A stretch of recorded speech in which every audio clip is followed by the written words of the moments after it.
the following: dried rosemary, smoked paprika, garlic powder, onion powder, za'atar, or any other spice blend you fancy.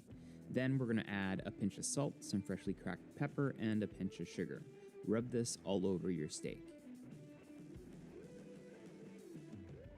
When grilling, if you're not confident in being able to tell the doneness of your meat by touch, have a thermometer ready, as the heat off a grill will not be as predictable as a stove. Personally, if I'm going to grill something, I want to taste that fire and smoke, so I like to bring it up to a point where I can really see a nice charred crust. So the only thing to be conscious of when you are barbecuing, well, me personally, I like to keep one side really high and one side on kind of like medium-low heat. So, and each time I see flare-ups or any flame, I just try to move the steak so I don't get too much flame on it. Because at the end of the day, I don't want to burn the steak. So just really, this is on the grill, it's one of the most temperamental depending on the weather outside, depending on the wind, and you don't want to close it. So just keep it up like this, high heat, and then low heat, low heat, until you've got the perfect cooking temp that you're looking for.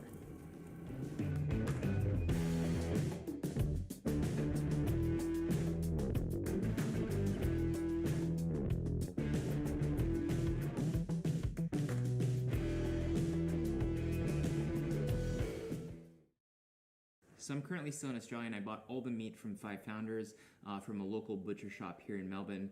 And when I tried it, it was tender, it was tasty, it was so delicious. So I sent some to my brother-in-law in the Philippines, Nico Bolzico, with who we have an importation business called Bolzico Beef. So we carry beef from New Zealand, that's Wagyu grass-fed beef from Argentina, some beef from France, and now some beef from Australia. So we actually shipped a bunch of this same beef that I'm cooking with today to the Philippines, and we currently distribute it with Bolzico Beef and our butchery called Chingolo.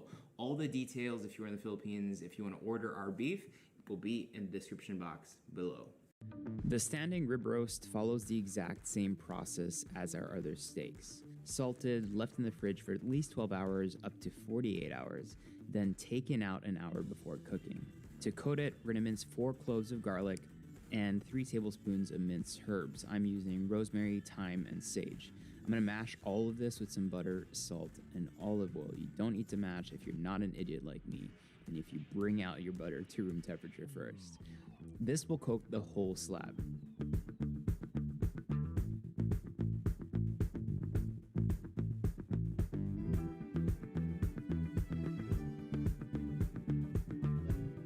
Place it in a roasting pan, and that goes in the oven at 120 degrees for a couple of hours. Yes, this is really low.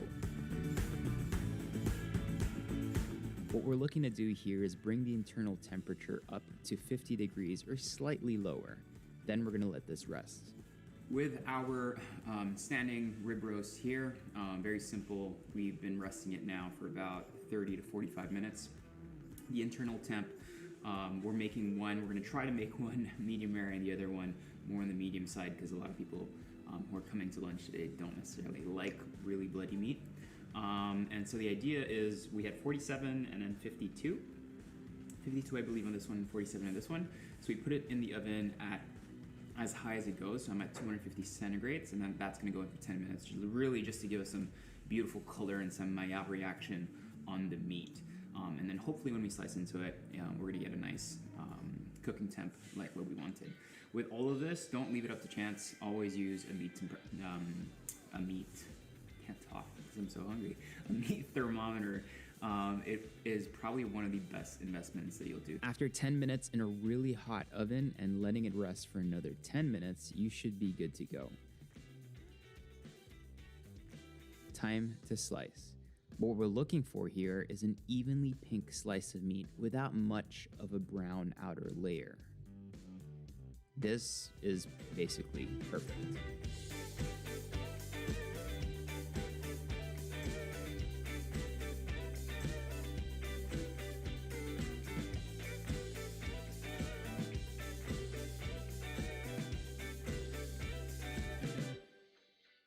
I'm generally just a salt and meat guy, but from time to time I like having a little sauce. If you want something fresh and tangy, a chimichurri is very easy to make. Mince 3 cloves of garlic, a bunch of parsley with hard stems removed, some fresh oregano, 2 small seeded chilies, the zest of half a lemon, the juice of half a lemon, enough extra virgin olive oil to cover everything, a little bit of red wine vinegar, some salt, and some pepper. For something a little richer, a nice quick red wine mushroom sauce. Start off by using any pan you use to cook your steak in. Now, you can either start by deglazing the pan by adding red wine at this point, but I actually like making the roux first from this fat, so it's really up to you. All those juices are going to be cooked with some butter. We're going to let the butter brown just a tiny little bit before adding in some flour and whisking everything together until smooth. This will create a roux. We're then going to add in our red wine and let that cook on high heat for about 2 minutes before adding in some beef or chicken stock. Let that simmer for about 15 minutes. In another pan, you probably have some steak juices here also. Fry off some onions and garlic for 3 minutes before adding your mushrooms. Once everything is really nice and soft, you can add that to your red wine mix. Let all of this simmer until nicely thickened.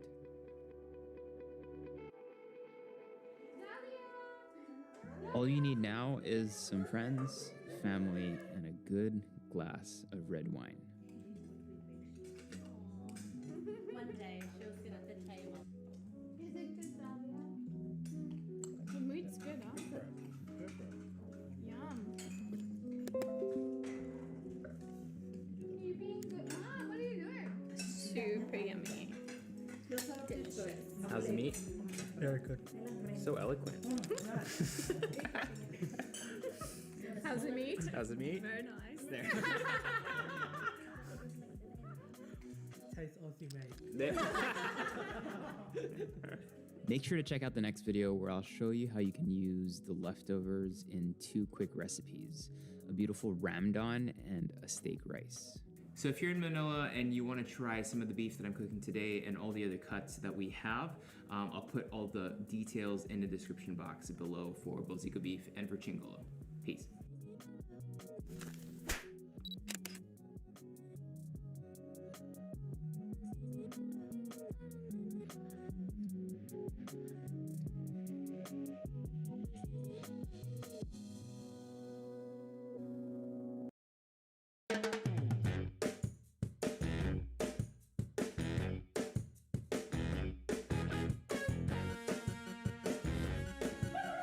Hello everybody! I'd like to welcome you on the new show, the Celine and the Nix. So Nick, what will we be preparing today? We are going to be making Asian crabs, Asian chili crabs. So what are the ingredients that we need? We have the shots. So we have chili crabs. What are you doing? She's showing her body. We have chili, of course. We have garlic. We have butter because butter makes everything taste good. We have kinchay. What's the English of kinchay? Kimchi. She's doing it. Brown sugar. We have spring onions, and we have meat. Ooh. Oh, that is the special That is the ingredient most that important not many people will ingredient. have. Secret. It's a little bit of mix. Okay, so let's start cooking.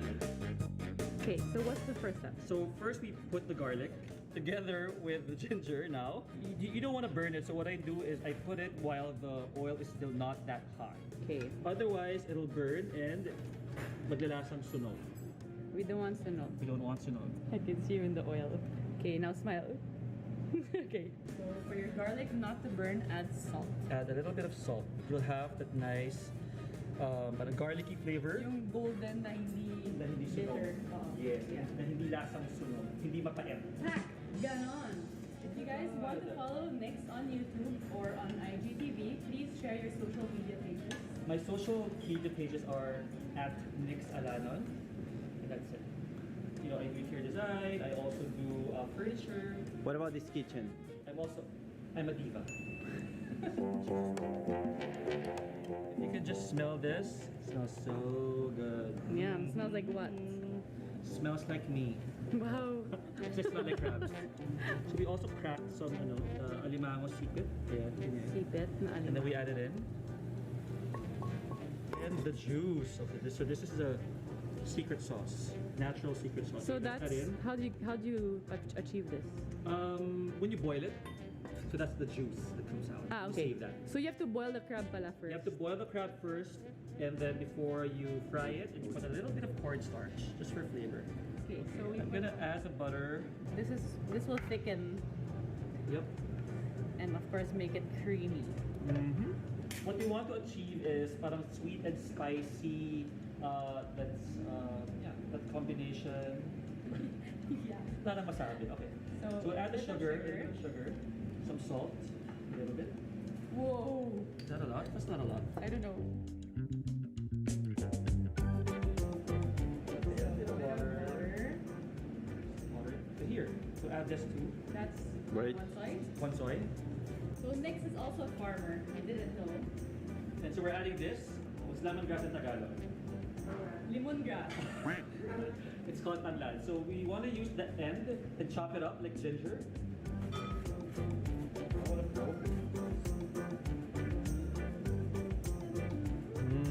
Oh, I love this is how chefs talk.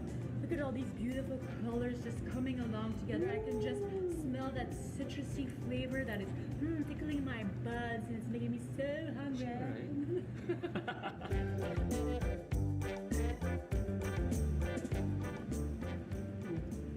Anong kulang? Since this is your recipe, he needs to correct it. Grabe naman yung corrected. You're fired. Go right. More sugar. I haven't tasted it yet. This is right when he's adding this. Basically, Nix is the Nico, Rahul is the Celine. In the I kitchen. have chili. That's a lot. That's half a bottle. Oh, and mirin. Here. Oh, now it's done. Pulse makes it really, really spicy. I'm not kidding. Yes. Hello.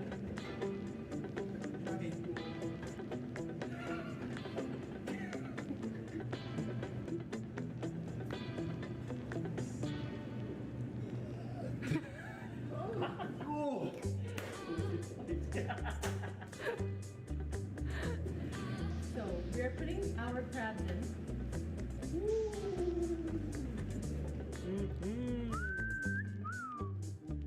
Yeah, baby, take me home. And then you just do it according to taste. So if you, some people might find it a little bit spicy, you can just add water. Perfect. And it is nice and spicy, but not too much. Like it really like brings me into an adventure. Yay! It's quick to do. And it looks super bonga. Like if I did this for my family or friends, they'd be like, "Did you really do this?" And before you serve it, you add the Cilantro or the one soy. Yes. Okay, so that's it. We're done. Thank you for watching the Sauce and Nick show. Please tag us if you plan to make this with your family. You know with her My address. Instagram and his Instagram. We'll see you guys soon. We'll see.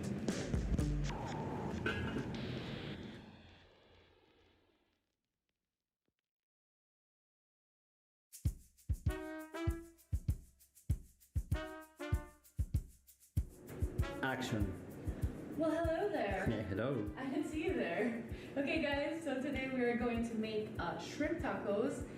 Unfortunately, I do not have my professional camera crew, What do you mean? so my only cameraman is Nico Bolzico. So if there are any blurred shots, you know what. Whoa, okay. Okay, so we are going to need tortillas. I like whole wheat tortillas. Shredded cabbage can be green or red. Nico, don't move too much. Okay. Okay, some avocados, some green onions, sour cream or yogurt, garlic, coriander. I do not have coriander. Nico, you need to focus on me.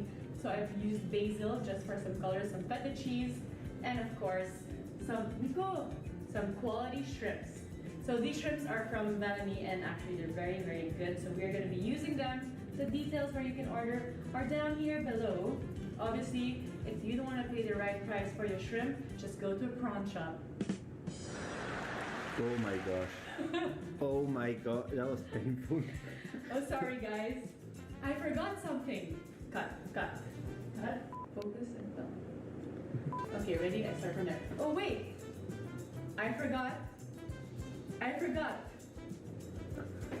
to wear my apron. Oh my gosh, never joke like that. I'm sorry. That makes me a bit I've proud. been living in confinement for a while and my daddy jokes are getting there.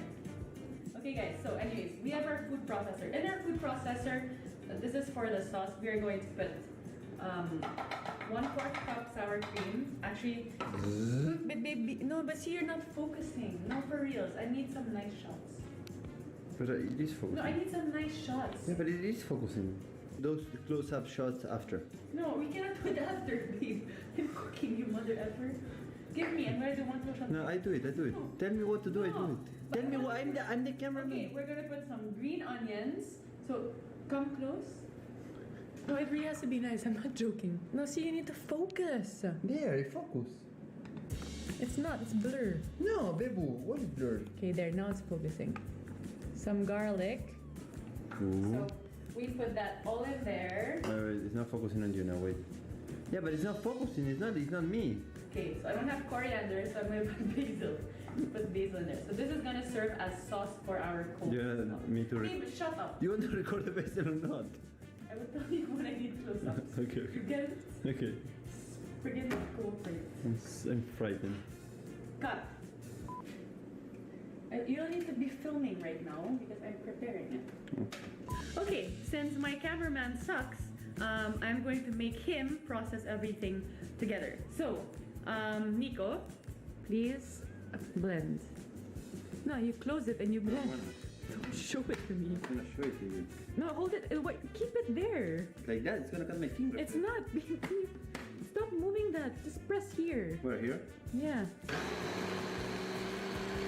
So we have the mix here. So sour cream, green onions, basil, but I prefer coriander, garlic, and we're gonna add just a little bit of water for it to be a little bit more liquid, and a bit of calamansi.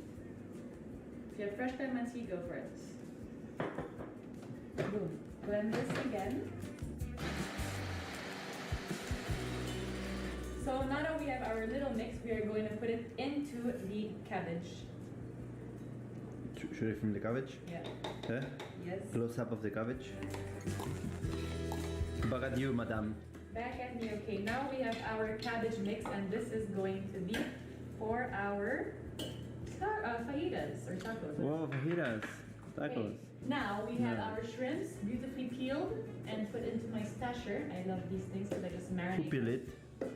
Jonah. Jonah, thank you, Jonah. So, we are going to marinate our shrimps with some chili, some cayenne pepper, cumin seeds. We're gonna add some garlic powder. You want to see inside or not? And some onion powder, which I just put. But obviously my cameraman sucks and he didn't shoot that. That's fine. We're going to forgive him. I'm going to add some of the lemon powder. Obviously, if you don't have some at home, no worries. Work with what you have. We're going to close our stasher and just... So now that our shrimps are nicely marinated, I want a bit of crunch. So I'm going to get my shrimps, put them in some flour. After the flour, put them in the egg. And after the egg, we're going to put them in some panko or breadcrumbs, which I also added chili flakes to and the same spices I put into the shrimp. Action. So our shrimps are nicely done, and now we heated some vegetable oil, so any vegetable oil you have at home. So while our shrimps are still cooking, we are going to heat our tortillas on a grill Whoa. just like this. Is the grill on, Bebu? It's on.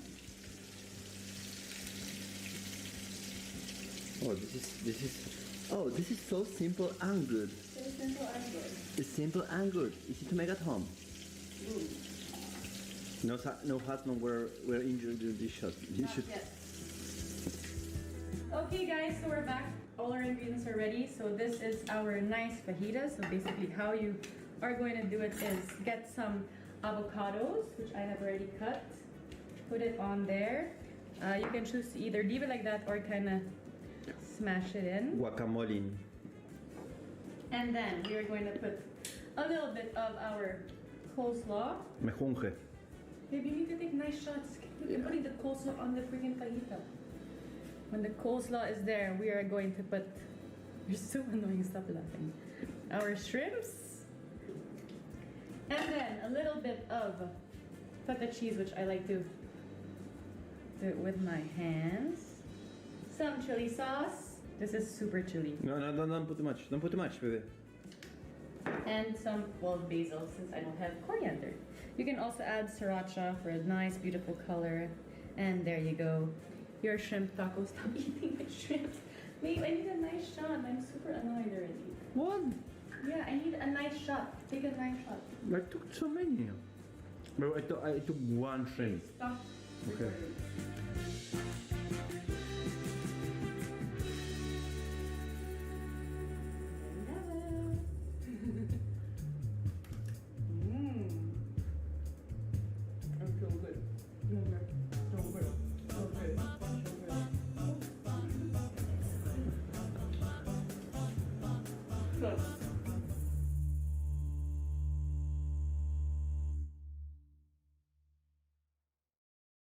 Are we lost?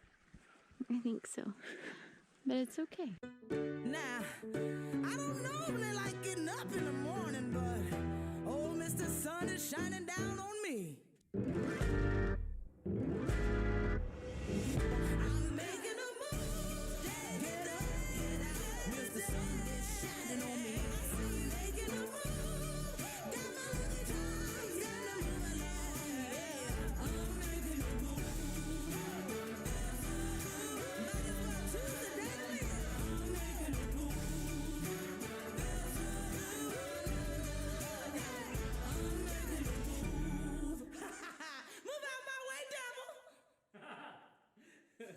Walking up hills.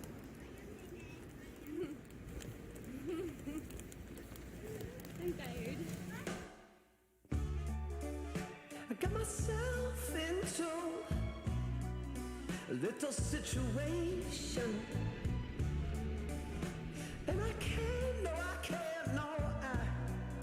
can't seem to get away from it. Ooh, I got to break free from all this bad luck that's been following me, and it's time to move on. It's just a little too long. No, I'm bigger than both of you. You're in the middle.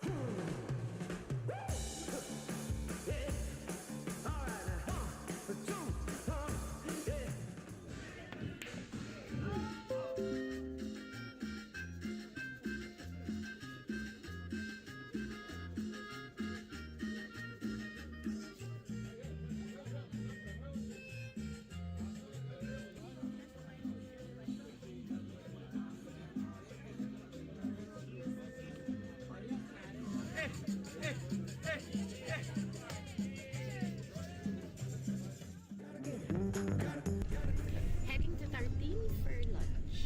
Brunch. Tartine? Be natural. Where are we going? Tartine. No pancakes, waffles, nothing? No, if they have no sugar. I'm not doing a not added processed sugar diet.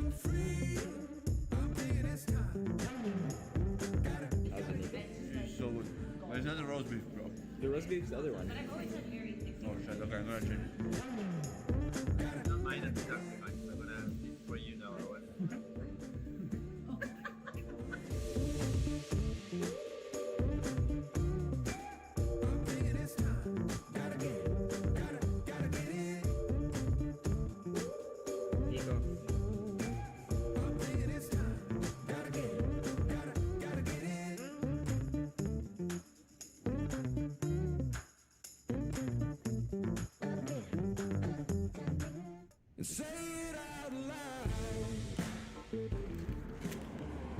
Okay, quick stop at Sam's Chowder House before heading down to Carmel.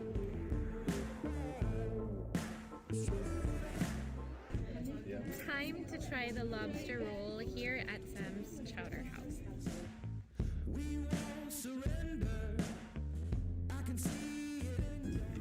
Filipino is one of my favorite things. Chunky seafood, crabs, shrimp.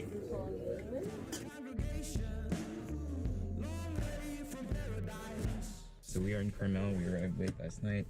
It was raining, so we didn't get to do much. So now we're heading to the gym to pay for all the food sins that we've been committing.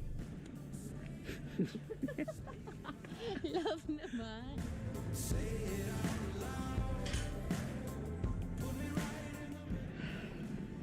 How did that feel? Feel better. You ready to eat again? I'm actually not hungry. What? Yeah. And Curtis is not hungry. Now that's a shocker.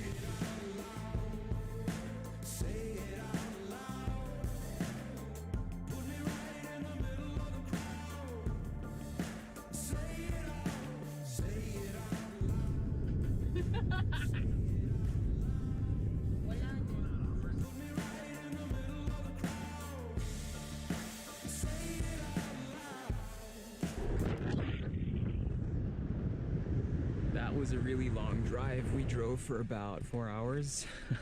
And it was mostly just flat and boring and straight, but finally after 4 hours we get to Yosemite National Park. We're heading first to Mariposa Grove to see those huge redwoods, and then we're gonna head off to our hotel, which is like a cool little area, which I'll show you later.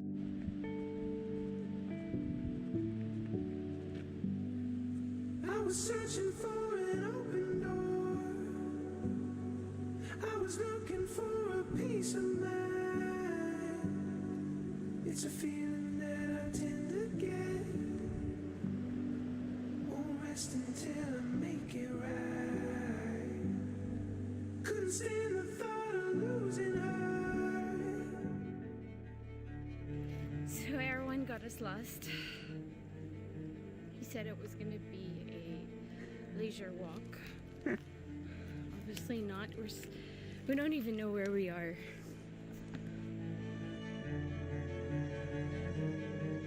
So where's the redwoods? How far? Stop looking at me like that. We're far off from where we're supposed to be. Look, they're hikers. How do we get back to the car?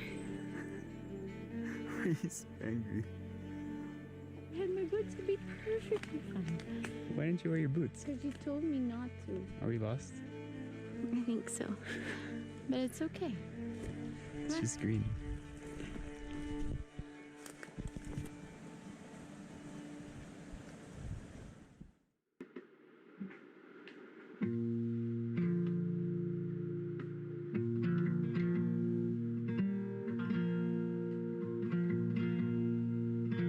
Okay, so after that drama, we finally arrived here in our base camp in Yosemite. We're staying at this really cool it's called AutoCamp. We're staying in an old school Airstreamer. There's a bunch of them all around camp. We'll be here for a couple of nights. I'll show you guys tomorrow when there's light, so at least it looks really pretty. Right now I'm about to fire up the grill, make some steaks, because we're really hungry. It's like 10:30 and tomorrow we have a big hike.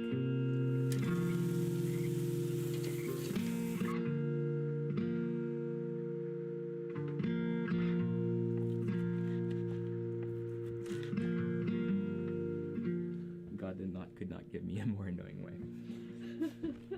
I make the fire, I cook the food, and yet I'm not allowed to wash my hands. You can't wipe it on that. Okay. I cook the food and I do the dishes.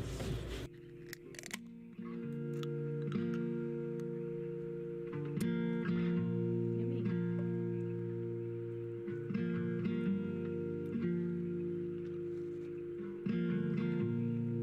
Good?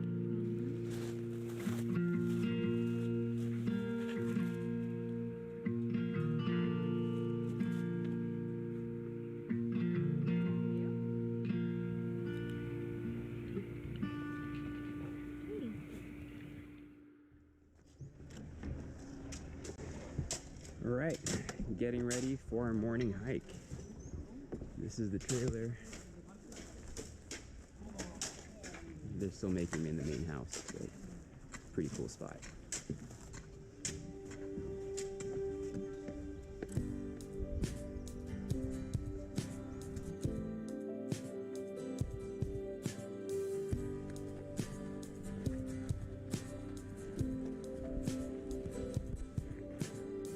You were a heartbeat dreamer.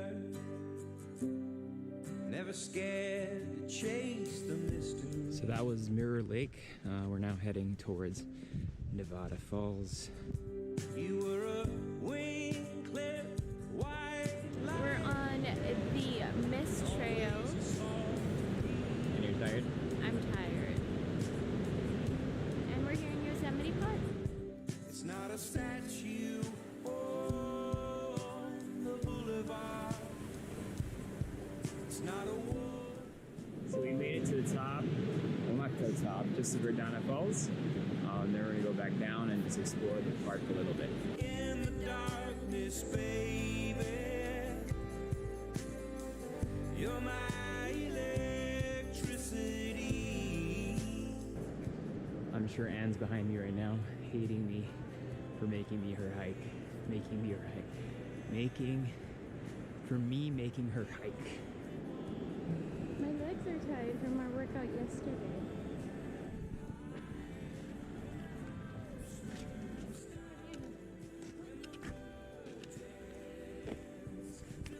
Ghost town, you're my only friend. You're my flashlight in the darkness, baby. You're my electricity. You're the one I always wanted. The only one I need.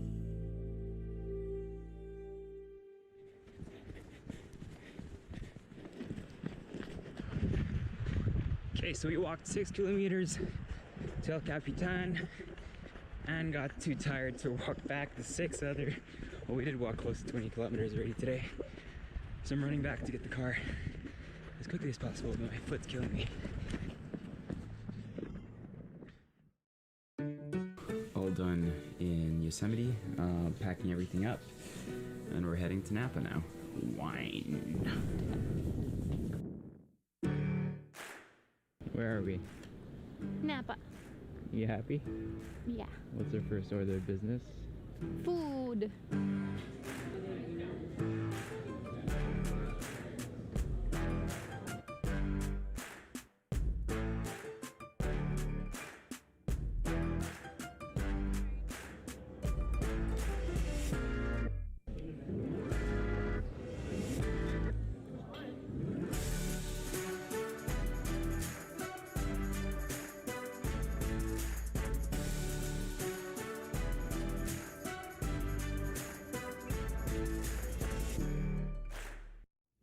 Okay, so this is our last day in Napa. This is the last day. I hate talking to the camera by myself. This is our last day tonight. This is our last day in Napa, and we're about to go wine tasting. We kept this till the very last minute just to experience it properly.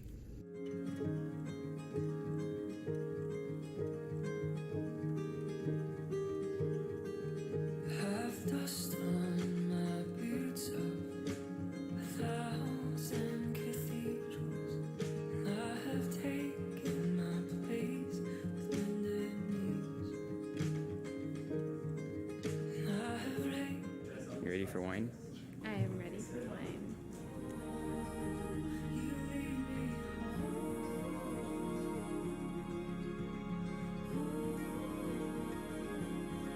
Wanted this almond chocolate. This one. Wanna take a bite?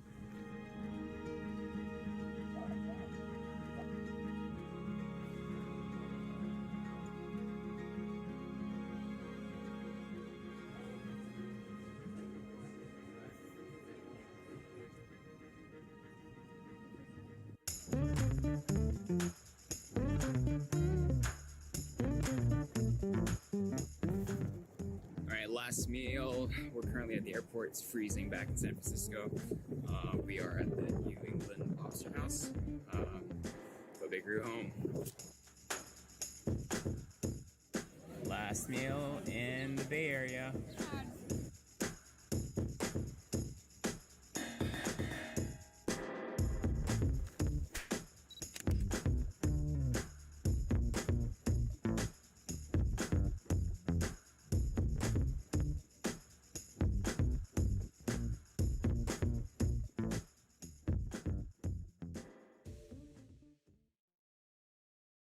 first meeting of Kim Shin and Jian Tak. This is the famous wall.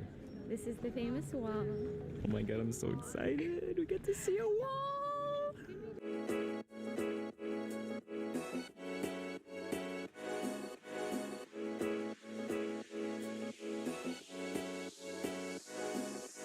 So we're finally here in Korea. I took a red-eye flight. A red-eye flight always seems like a good idea when you're taking it because it's usually cheaper. You know you're gonna arrive really early. But then you take it and you realize you're not sleeping at all. So it's currently 6 a.m. here. It's absolutely freezing. I didn't realize it would be this cold. So I'm here just for 2 days, just to eat, have fun, and kind of relax.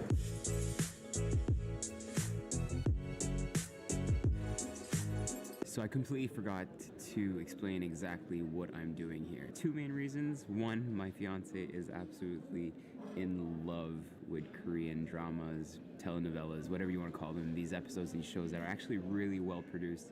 And the light here in Seoul, actually, when you do film, is quite magical. I remember when we shot, it was absolutely beautiful all the time. So the main reason is because she came here. She decided last minute to come here, and I'm like, all right, I'm gonna follow because, second reason, I love Korean food. Now, there's no absolute way, because we're only here for 2 days, that I can show you the breadth of Korean cuisine, but I think I can show you a couple of spots that are tasty, delicious, and in my mind, essentials to what you should experience when you're here in Seoul.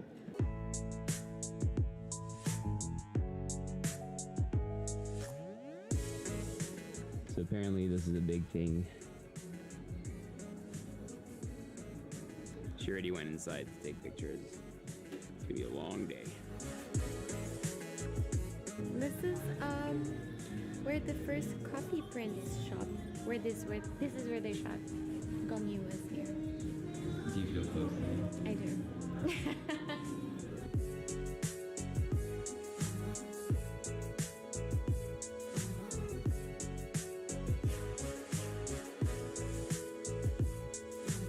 So the deal is every K-drama stop, everyone gets a food stop. Except for tomorrow. Because tomorrow, I'm gonna be a puppet. Know what's happening tomorrow? We're shooting in Nami Island. And we're getting up at 6:30 in the morning. 6:30 a.m. Just to shoot there.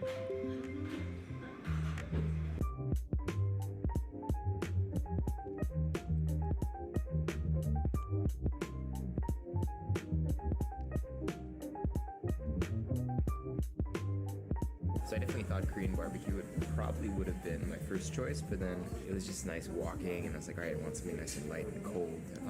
And I've always been a huge fan of cold buckwheat noodles. Here they're nice and light, with nice spicy and sweet broth, so it's absolutely delicious. So check them out. They're usually called. I'm gonna completely butcher this. I got in a lot of trouble when I did Overnight Seoul about butchering the local language. So I'm gonna do it yet again. I think they're called Nangyam, or I'll put the words here.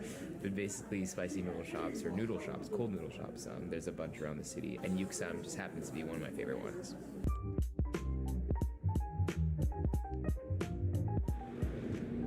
Alright, now that we're fed, Anne wants to check out this graffiti tunnel. So we're currently around the Hongdae, Sinchan area, trying to find it. I don't know where it's from, but we'll try to find it and make her happy. Is this it? Yeah, unfortunately. It's the other way. It's the other way. This is special because this is where Grim Reaper and Dokkaebi started walking out.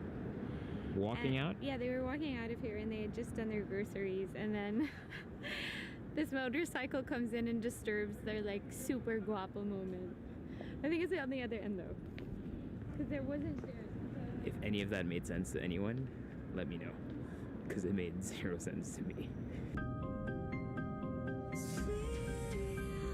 Never go my way, but I will someday. Never far away. See, never go my way, better on my stay. Never far away. Boyfriend tip number 1, when you are in Seoul, Korea, try to deviate and steer clear from makeup shops because they are addicting to your female counterparts.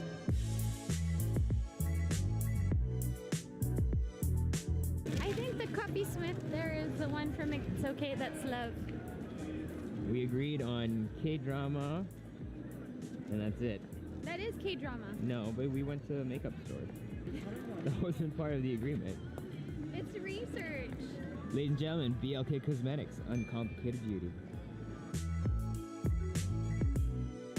So we're here now at the Walnut Pie and Tart Place, which is where Do Bong Soon's parents own this cafe.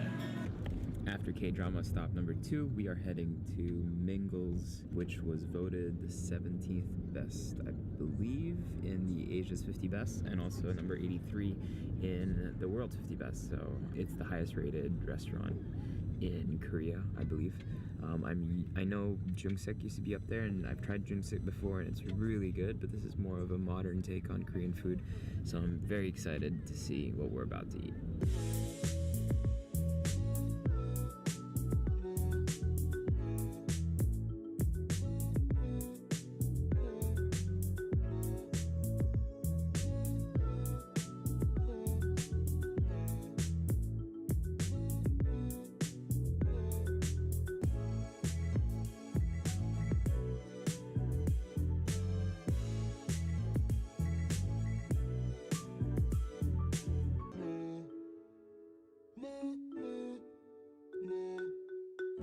Okay, next ask of the girlfriend was to shoot in Nami Island, and it is actually quite beautiful.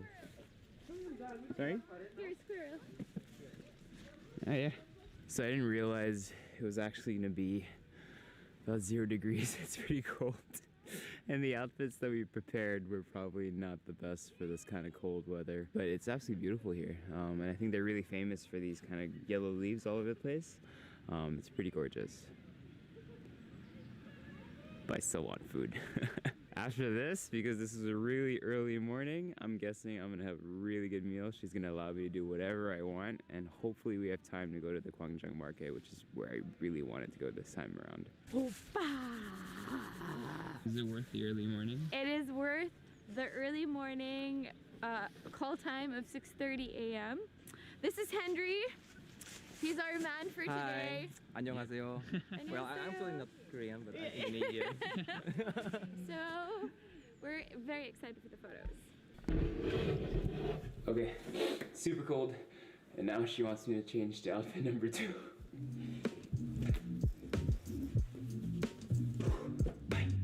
Okay, how do I look? Good to go? Let's go.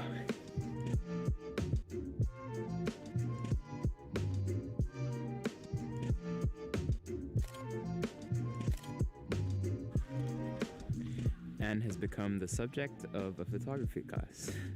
Okay, that's good. Okay. Got so much paparazzi. Okay, hold on.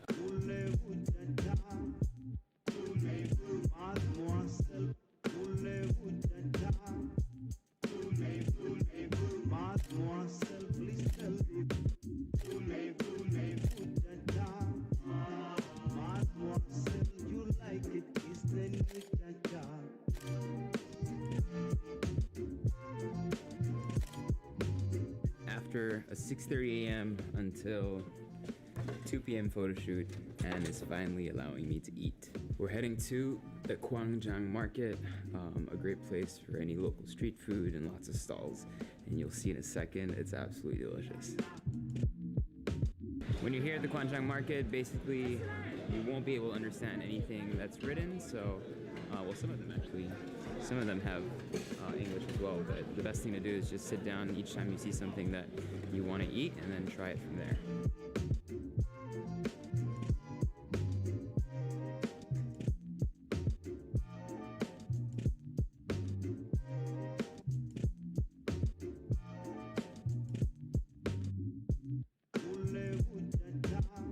So the whole purpose here basically is you sit down right next to everyone and kind of just choose your food, like a turo. There's a bunch of weird stuff here, like pork intestines and stuff, but I know Anne's not into that, so we're not gonna get into it today. We tried it last time on Overnight Seoul, so check that out. What are we looking for? The first meeting of Kim Shin and Ji and Tak. So this is the famous wall. This is the famous wall and famous alleyway where they met. Oh my god, I'm so excited. We get to see a wall.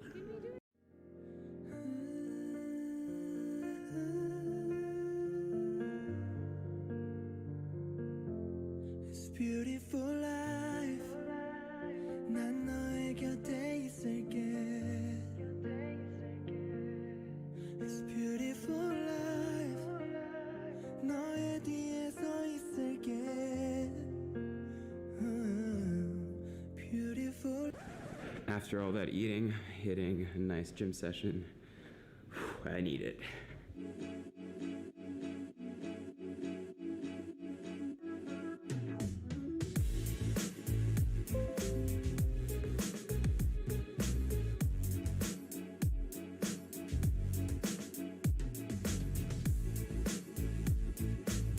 All right, done with the workout. I like working out when I'm traveling just because I feel so guilty when I eat so much, so it kind of helps to make you feel less guilty. Okay, so this is our last day in Seoul, so we decided for the last meal we're gonna have some Korean barbecue because your trip to Seoul is definitely not complete with some Korean barbecue. There's definitely so much more you could eat, like more noodles, more spicy things. One thing we like to do is going to like working neighborhoods where there's a lot of offices and stuff because you have really cool authentic eateries. And right now we're about to meet my friend Sung for what he says is a really OG kind of barbecue place here.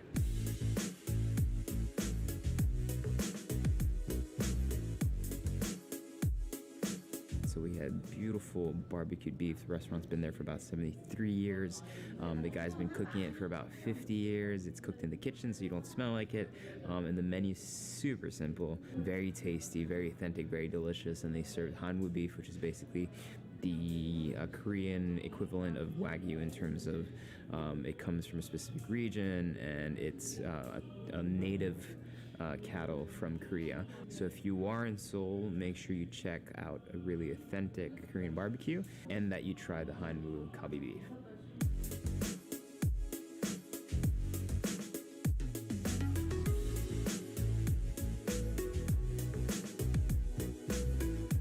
So usually around 4 p.m. in Myeongdong is when you have all these kind of like food stalls setting up. Anything from hot dogs to french fries to fish on a stick, octopus.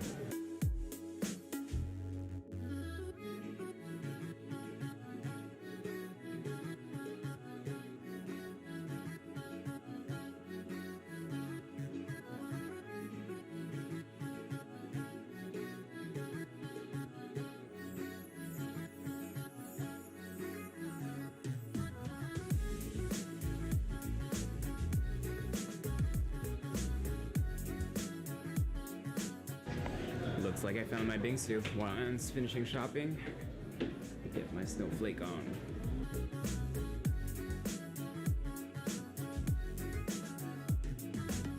Alright, let's be honest.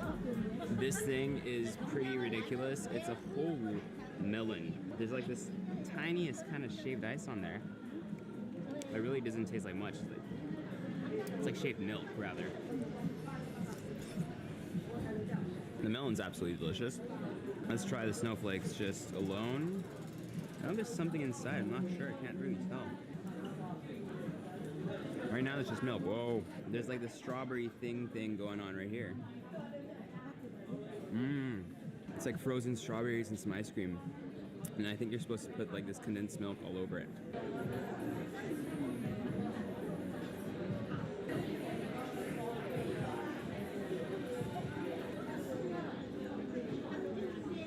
I've hit the jackpot. So I've got condensed milk, some strawberries, some fresh melon, some ice cream.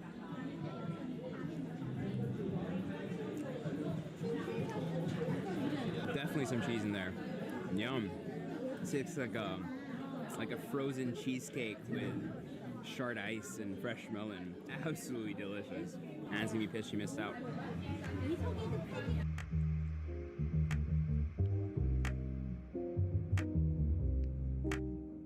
So plans in this place in Yeongdong called the Stylelanda Cafe, and I decided to come here because I had to wait for her. I'm just having coffee. How cute is that? On the 6th floor. Probably the manliest cafe I've ever been to in Seoul. Love it. I'm just like alone here, lying down in my pink pool cafe pillows. Yep, so are the duties of a boyfriend.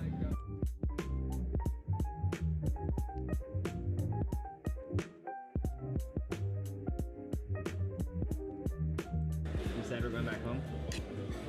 I want to live in Korea. You wanna live here? Okay, so update, we're gonna live in Korea one day.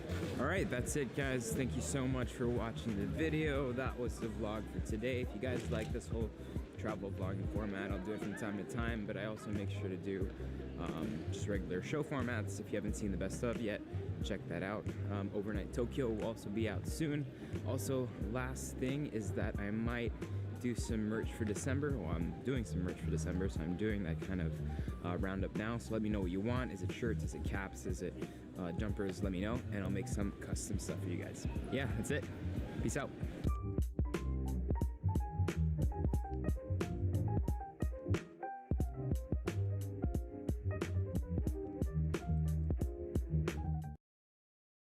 You know how to reaction in Korea? How? You use hands.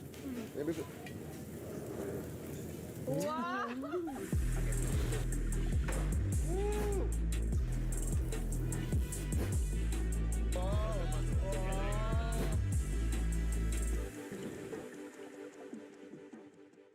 When we think of Korean food, barbecue is the first thing that comes to mind.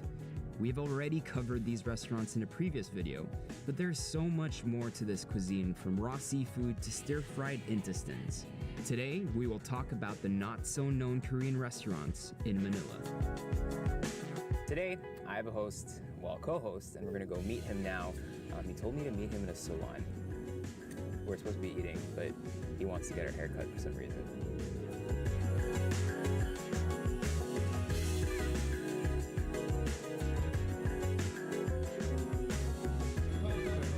The haircut, Korean salon. Okay. I got mission. I got mission from Ate Ann. Okay. Your wife. Yeah, I know. Okay. I know she's my wife. Thank you. I work. Appreciate it. I work with your wife. Yes. So I follow your wife. Sorry. So I have a mission. There's 12 choices. You This is styled. Yeah. Oh my. This is the first choice. You have to choose one hair. Second. Okay. That's not gonna fit me at all. Yeah. Anyway. Oh yeah. Number Hair, 3. That's similar to what I have now. Okay. Number 3. Number 4. No, that's too short. That's way too short. No. No, no. Do you know him? Yeah, I know. Of course I know him. Your enemy. Yeah, he's my number one enemy. Either Gong Yu or who's this guy? Pak Bogum. This one. Pak Bogum. That's Ate Ann's your new enemy. Okay, so let's go with the new enemy. Yeah. Let's go for You Pak can. Bogum. How is this different from any other salon? The difference is the cutter. Okay. In regular salon, it's Filipino. Here, Korean salon, Korean will cut And your most of the clients here are Korean. Korean.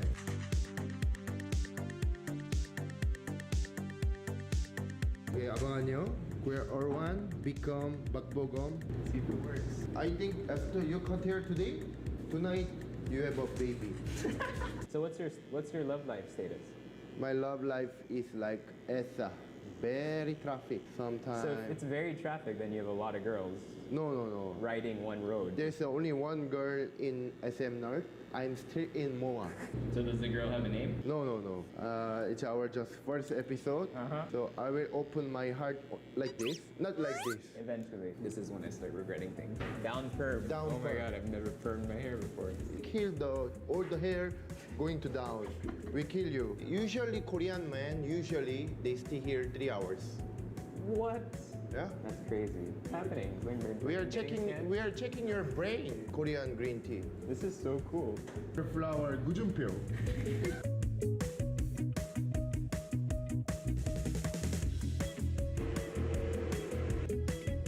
Very different. Very nice. Thank you.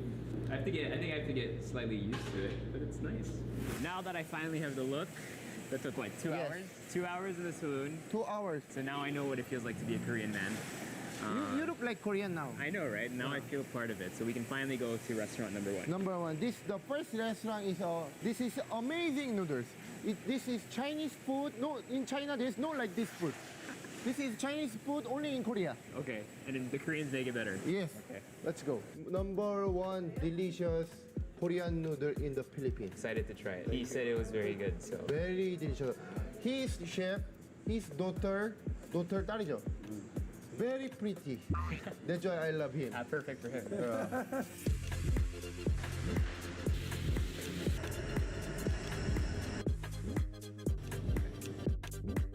The restaurant is 사천성. Sachungsung. 사천성. This is in front of UAAP. Yeah. UAMP. This is the most secret favorite restaurant. I told Sandara Park Yeah. to eat here. Sandara always here, and Seungri, Big Bang, and everybody They is bring here. everyone yeah. here. And so you're saying this is Chinese-style Korean food that you only find in Korea? But this one is called jjajangmyeon. Jjajangmyeon. So in Korea, when you move your new house, you order this. This is jampong. It's the most spicy noodle in Korea. Are you like it? I love spicy. With seafood also, right? There's octopus, there's shrimp, mussels. Oh, you're a chef. Yeah, I saw him put it Yeah. together. And then in Korea, it's now famous. And this is?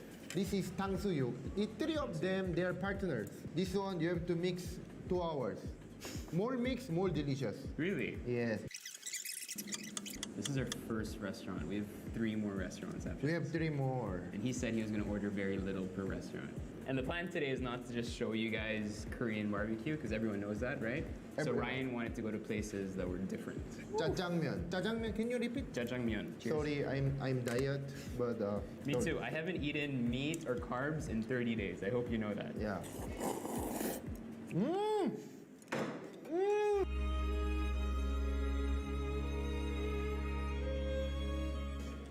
Amazing. Oh, That's really good. Ginger, soy. and then you have to eat this onion. Onion, put here. Put your mouth. Mmm. Put your mouth. The noodles are very good, nice and chewy. I like how it's sticky. Yeah, sticky. Yeah. And it mixed with egg. Okay, we go the most spicy food. This one is very. Can you taste the soup first? So this has noodles also. Yeah. Okay. The mix noodles, with- seafood. Yeah, you try the soup first. Very spicy. Nice soup. Very And good. then try the noodles. Nice kick, but it's not too spicy. I like it. I like it. You can really taste the Korean red peppers, and I You really, have to really put- love I love the soup. the seafood that's in there. Is that how I have to eat? Yeah. I don't know if I can do that. It really is kind of like on the second floor, hidden, so it feels very special. The soup is very spicy. Makes me more. Oh my god. Makes you feel more manly. Makes me more water. And this called is 탕수육. Tangzuyu. So this is deep fried. Combination. 3 combination. Deep fried chicken. Pork. So this tastes very Korean. Tastes like it could be half. This tastes more on the Chinese side. Yes. Gun mandu. Gun mandu. Gun. Gun mandu. There's a sauce. Mm. You need to learn how to make those sounds. So that's pork, spring onions. It's very clean tasting. I hope you understand my English because You can speak Tagalog if you want. my first language is Tagalog and Korean, and third is English. For your viewers, I will adjust.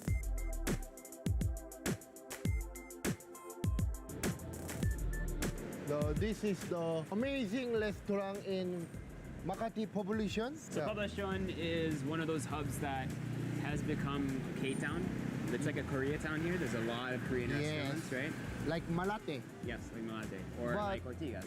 Yes, but this food is like very authentic. Okay.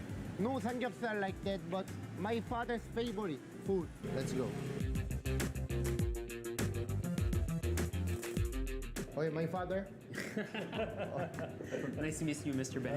Yeah. He's the owner here this restaurant. Okay. Kachibunshi. In English, Saidishan. Yeah, citation. Citation. Okay. And you've been here for 20 years. 20 years. So I thought I knew all the Korean restaurants in Poblacion, but obviously I don't. It's been here for 20 years, so it's like an institution already, right? And what do people really come here for then? People really come here for after they got drunk, before they go home. I know if they go home very, very hungry. Yeah. So they stop by here And this is to, the soup. this is the best after drink. Okay. Even if you are drunk, next day when you wake up, You'll be you fine. eat this. And what exactly is in this soup then? What exactly? This soup is from the baboy bone, 24 hours boiling. Wow. 24 hours. So deep pork broth. Like boiling. 7-Eleven. Some baboy ulo. Cheeks. Yeah, ulo, then his things. Intestines. Then heart. We put bagong first. Really, bagong? Yeah. Korean style Korean bagong. style bagong. And then spice sauce. you can choose. Yeah. You can choose not too much. I like spicy. And then you put rice. 지금 내가 웃기잖아. konti lang. A little bit. Yeah. I'm diet. Very hot. clean. This is a garlic kimchi. So we can't kiss after. Yeah. Yeah. And this is the radish kimchi. And you make all of this here We also. make it here. This is the kaktugi fried rice. This one is kaktugi. What's in English? Radish kimchi. This is my favorite. Yeah. You try it. It's like that? Yeah. Yes. Okay. Amazing food. Oh my god. That has to be one of the best kimchi rices I've tried. That's It's delicious. not kimchi rice. It's Sorry. Radish kimchi rice. radish kimchi rice. Very, very good. It called drugs gimbap. It's drug gimbap because when you taste, you wanna eat again. You wanna eat again? Yeah. That's why drugs gimbap. Very cheap here, very delicious. And then the owner is single. Really? Willing to get married. Okay. Ryan is also looking for. I'm also looking. Yeah. Let's look together in population. You're saying this is your dad's favorite, right? Yeah, my dad's favorite. Your dad's you said he was a taxi driver, right? No. Taxi driver. My dad is taxi driver and my dad eat this one all the time. This one. This one here? Yeah. Seafood restaurant, Bada Seafood Restaurant. This is the most delicious seafood restaurant in Makati population. This looks closed. Open already. 사장님 안녕하세요.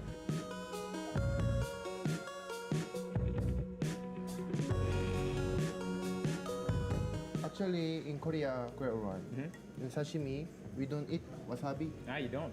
We put this chojang. Gochujang. Chojang. Chojang. So this place is known for seafood. Seafood. So there's And- lapu-lapu, eel. eel, but in everybody Filipino things, sashimi, tuna, sushi is Japanese. But this is Korean style, lapu-lapu. Lapu-lapu. Korean style.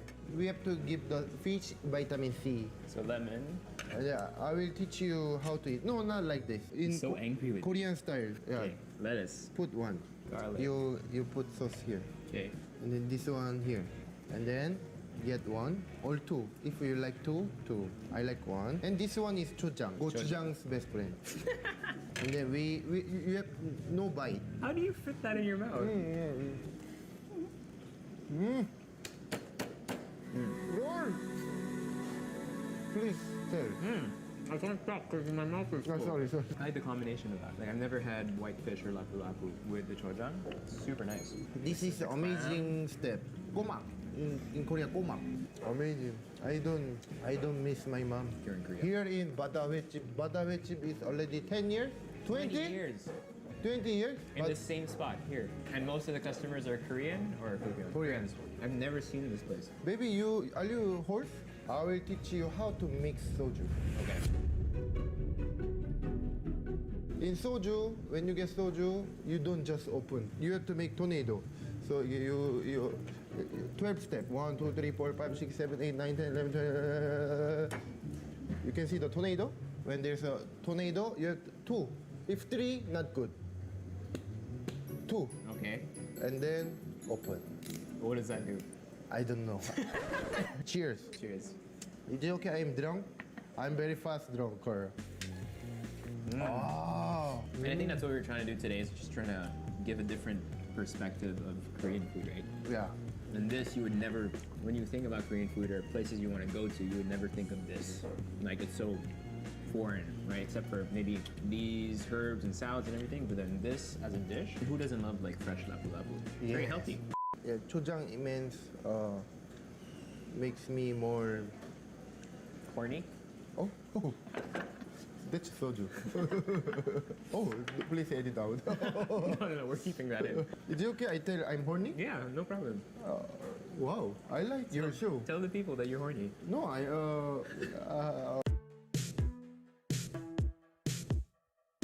Okay, so Anne was jealous that she wasn't with us, so we picked her up. Hello! I want to be part of this. I love the hair. You're so handsome. Like, I've never seen him like this. Hi, Bakpugong. Thank you, Ryan. Oh, you look like Bugong's baby boy.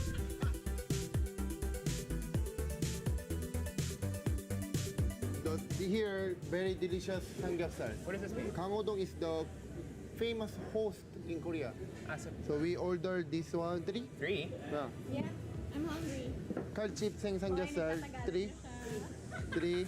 옛날 도시락 3. But we have to shake, di ba? I will shake. Kimchi-jjigae masarap dito. Kimchi-jjigae. Do you want to try gopchang? That's well, she won't like it. Yeah, let's do one gopchang. So two samgyeopsal, 3 samgyeopsal, 1 beef. So much food.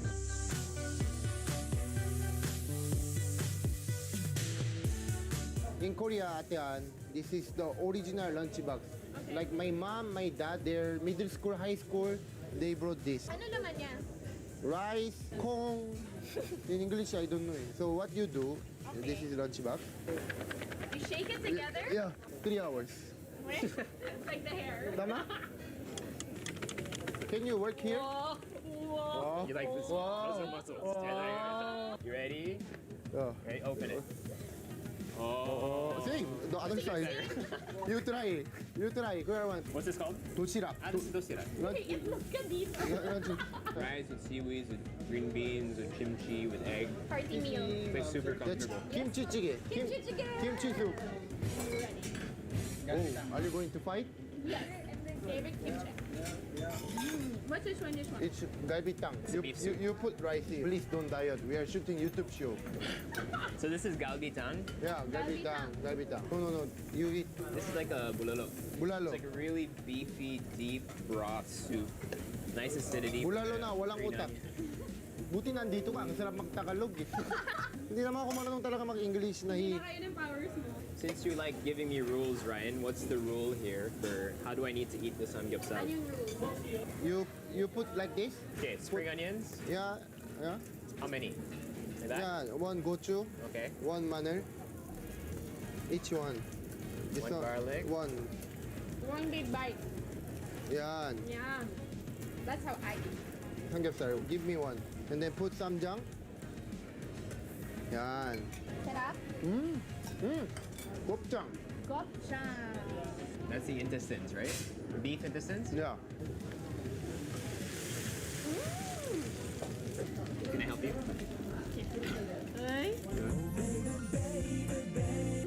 Oh. So that's whole beef intestines. Yeah. That's been probably cooked already, probably fried also. And then what's the other stuff there? Ano pa yung iba dyan, kuya? What do you call it? This one, ma'am. Mushroom. Onions. Then mushroom, rice cake, Rice cake. potato. Masarap. Gusto mo ba? Ako na. You know how to reaction in Korea? How? In Korea, it's so delicious. You put, diba? You use hands. Wow! Hindi, there's an easier way to eat. If you're really hungry, hindi na kayo makaantay. Ganito lang yun. See? No? Easy for you because Because what? you are beautiful. Yeah. This is my life. So being someone that loves eating Korean food, I would have to say that this is the best samgyeopsal I've had in Manila.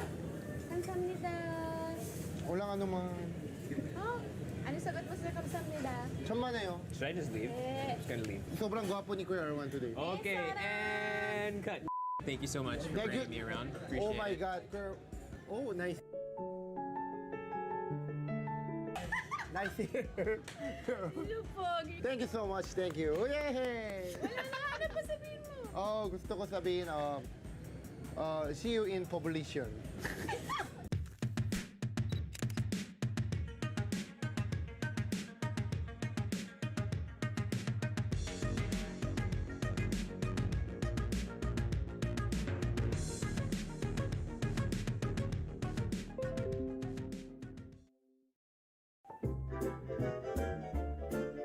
Hi guys, this is Nico Bolsico, and today I'm taking over Erwan's channel because he's a bit basic and boring. So today I'm gonna challenge him to cook some of my favorite dishes with my favorite chips. You see, he's boring already. We need to spice him up. So we're here in Landers, and the challenge is, relax, for this guy that claims to be the best cook in the world. I've never said Yeah, that. you said that twice. I want him to cook 4 dishes with my favorite chips, classic and sour cream and onion, my favorite. What are the mechanics? Okay, the mechanics is you have 30 minutes to get all the ingredients that you want here in Landers, and then you have 30 minutes to drive back to your kitchen and 1 hour to cook all the dishes. 4 dishes in 1 hour? Yes. Okay? The challenge starts in 3, 2, 1, go! So intense.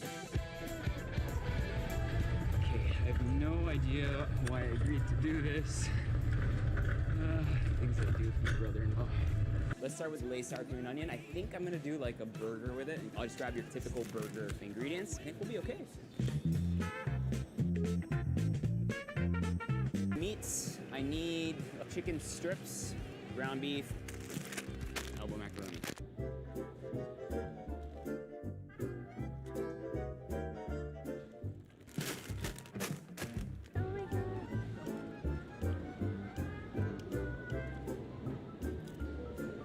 I think it's pretty much good. So guys, we're back in the studio after this guy, he took his sweet time to get all this stuff. So everyone has 1 hour to cook 4 dishes, Yes. right? Go ahead. Basically fried chicken using the Cheetos as a coating. Okay, now moving on to Doritos nacho cheese. Try these, very different texture. So the idea with the Doritos, I'm gonna do a mac and cheese. I'm gonna crumble this because it has that texture that I think is gonna hold well with cheese, with melted cheese. Next, sour cream and onion Lay's. One of my favorite ones. It doesn't matter, I'm the host. So wait. Well, the taste is very sour and oniony, very good. You can't just say what's on the bag. You don't need more information than what's on the back. Okay, so this I think would be perfect with the beef. So I'm gonna sear the beef patty and make like a burger, and then I'm gonna put the potato chips, the Lay's, right on top, and then close out a bun. So it's like chips and a burger basically, all in one. Lay's classic. He opened for me because he's the guest. So Lay's classic is basically, classic. You cannot go wrong with classic. What's the primary flavor? Chips, properly fried chips with salt. There you go. That I think would go really well with some chocolate. So what I will do is I will leave him alone, and I will come back in exactly 10 minutes to check. Don't be too tough on him. He's an amateur. So okay. Simple chicken tenders. So 2 eggs for a quick egg wash. Also, I really want to apologize for Nico. Just nothing in specific, just him in general. Add a little bit of water to that. Then I've got some flour here. And then I've got some chicken right here. So all that's gonna be combined really quickly, really easily. But before I do that, I need to pound some of my Cheetos. So I'm gonna do about half and half of the crunchy Cheetos. I'm gonna do the same thing with the flaming hot Cheetos.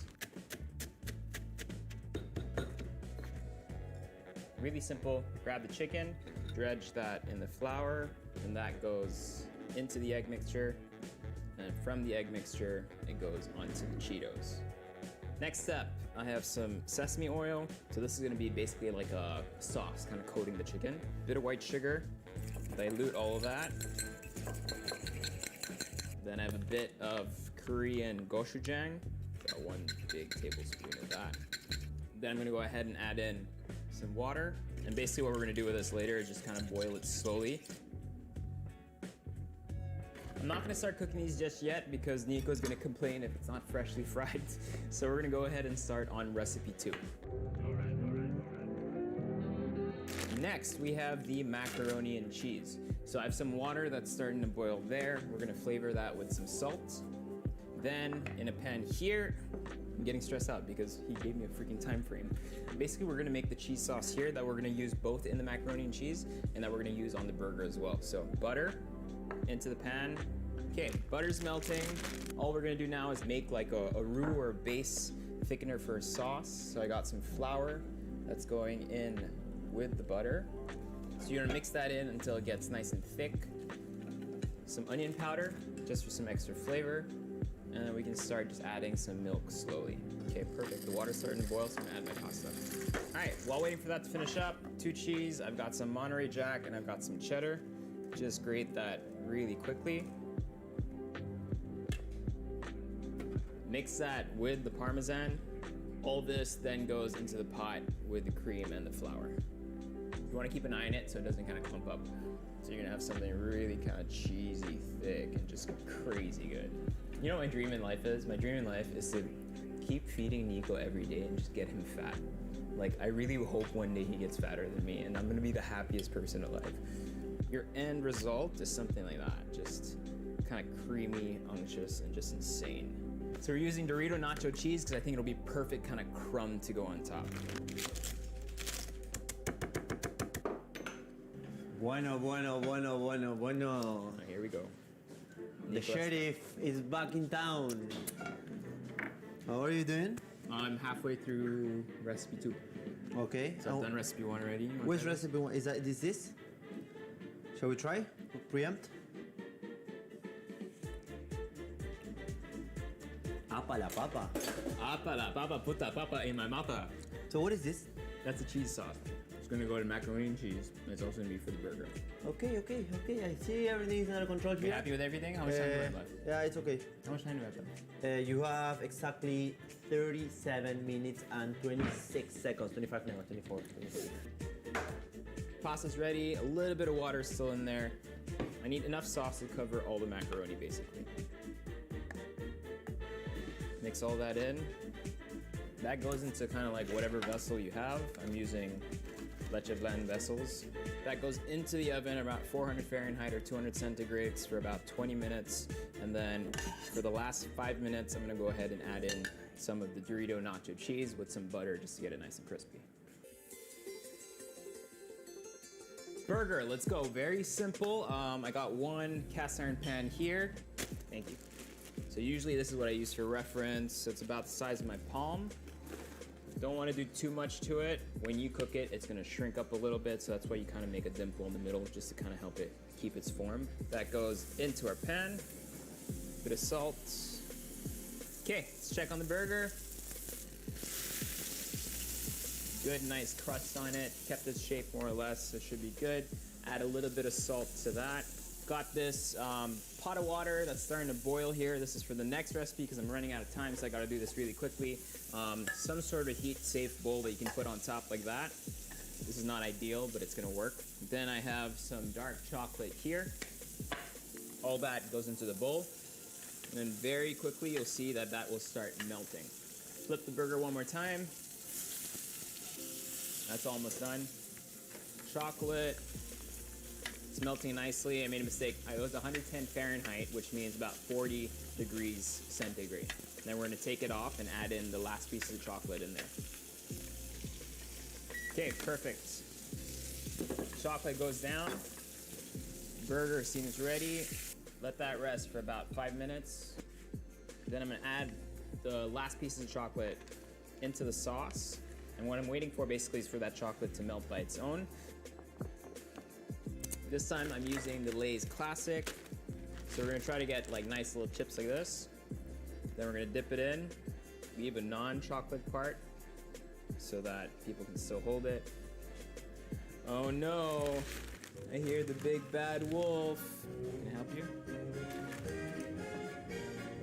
17 minutes. Okay, perfect. You're good? Yeah, I'm flying through this. So, a couple of comments that I have about the situation. First, very messy, very messy.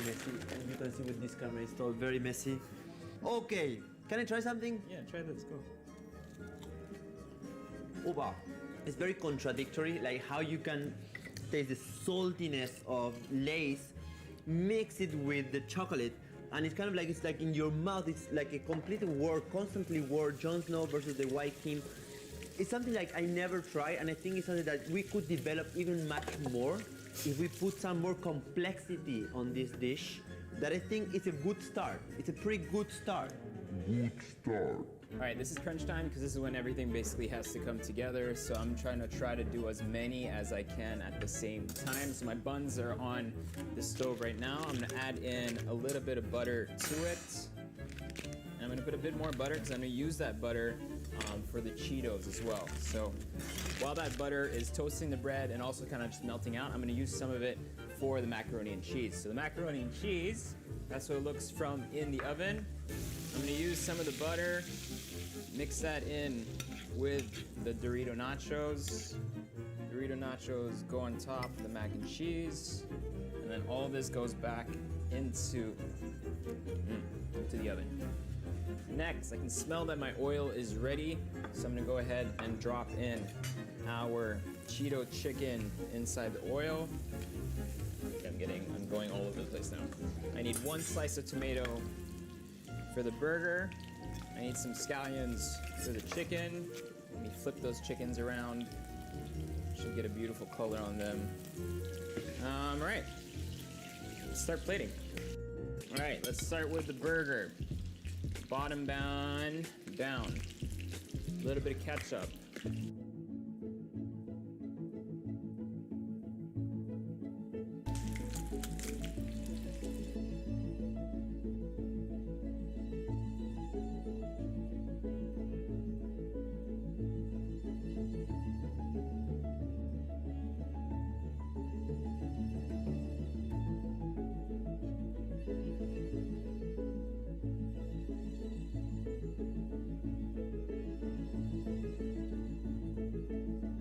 Okay, so we're back here in my show where he already failed because it's 1 hour and 4 minutes. So, but it's okay. We were taking beauty shots. I finished 10 minutes ago. No. I came here 1 hour 6 minutes, so you failed. But still, we're gonna taste these dishes that looks amazing, and each of them have a different presentation. So I like how you actually decompose and recompose and put together a different dish based on. Okay, let's start. Okay, let's start. I say, okay, let's start. Cheetos crusted chicken with a gochujang spicy sauce. Whoa.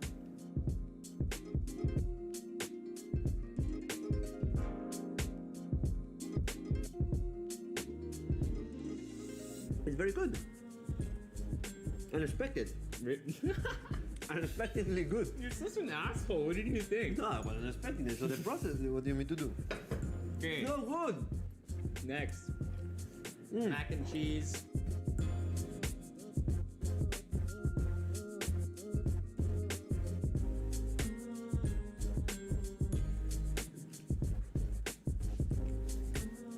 Why are you surprised? You're my brother-in-law. Aren't you supposed to think that I cook well? I cook for you all the time. No, I know it's gonna be good, but it's really good. Yeah, I told you. Taste-wise is good, but I think it needs more sauce. More consistency. Okay, next. Take the bun and squash the chips with it. And go for it. There. All right, baby.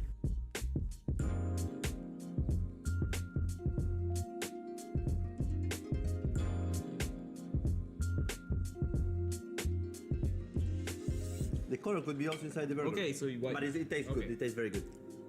Last. Dessert.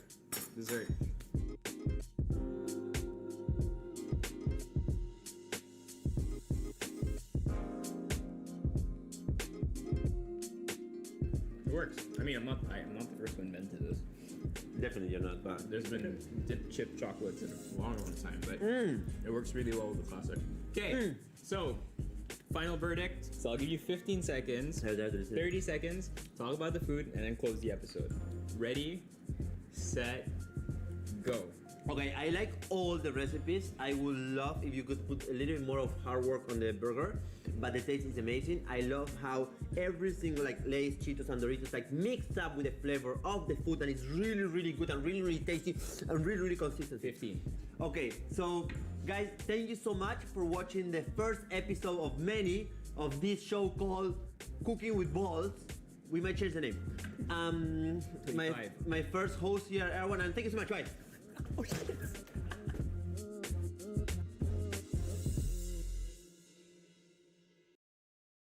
So what do you think about that? Don't you know what I mean? I wanna try the picanha. No, no, no, Zig no, zig no. ah.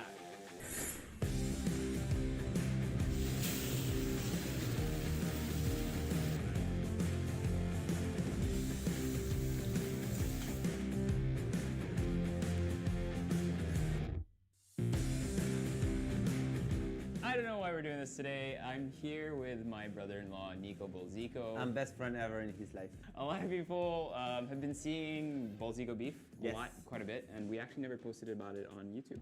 Everyone was asking us around, like, when are you guys gonna do videos of Bolzico beef? So yes, today is the day we all were waiting for. Okay, to explain Bolzico beef really quickly, Nico comes from a huge cattling family in Argentina. Medium farm, not huge. Yes, and all the cattle farms in Argentina, most of them are grass-fed. Correct. So these are pasture-raised cows, grass-fed, organic, really good for you. If you haven't tasted yet the difference between a grass-fed and a grain-fed cow, we highly suggest that you do the grass-fed because it's the most natural way of raising cattle, feeding cattle, and at the same time, the cows are out for how many months? So for 3 years, from the moment the cow is born till we bring it to the slaughterhouse, is 3 years. While if you do it grain-fed, it's only 1 year. And for us, one cow, we need 1 hectare. About 2 years ago, we started bringing it in the Philippines, and the what's it called? The feedback that we've been getting has been amazing. If you guys want to buy Bolzico beef, all the information will be in the description box below, so please read that. We'll put the links. In the Philippines, we actually deliver door-to-door, COD, online transactions, absolutely everything. And soon, we will be opening our own butcher shop. We have a lot of cuts, and we're going to walk you through some very basic ones today. I love El Gato Negroni. With beef, Nico and most people in Argentina grill, salt and pepper, and that's it. With the marinade beef. Us, obviously, we have a different flavor profile, so we wanted to kind of just run you through all of them and see which ones you guys would want to order at home and prefer. So this is the skirt steak. It's beautiful, nice and thin. Not to be confused with a flank steak. So these are what you'd find in carne asadas in Mexico, and tacos and stuff like that. It's called entraña in Spanish. Entraña in Spanish. My personal flavor, my personal favorite. So skirt steak is absolutely beautiful just on a pan or on a grill. Yes. But what we're gonna do here, we're gonna show you a very small piece here, and we're gonna marinate it very quickly. We wash our hands and disinfect it with alcohol. Tilt it this way. We're gonna put the skirt steak. This is not news. Okay, go, sorry. Skirt steak inside. A little bit of garlic. Opa, I never. This is the first time I do something like this with Bolzico beef. Garlic. Balsamic vinegar. Opa. A little bit of honey. And a tad bit of soy sauce. If you cook it on a pan just with olive oil, a little bit of olive oil, salt and pepper, it's also amazing. But skirt steak is something a lot of people do marinate. Yes. Which is why we're showing this option. I know, it's an option, I'm just saying. So remove some of the oxygen as much as you can, and then we're gonna keep that in the fridge for about 30 minutes. Next thing we're gonna talk about is tenderloin. Ooh, yeah. Also called the lomo. A basic tenderloin can be sectioned in 3 parts. So you've got the middle part here, which a lot of people love for the filet mignon and everything. You've got the tail part here, which is quite thin, which we're gonna use in a different preparation.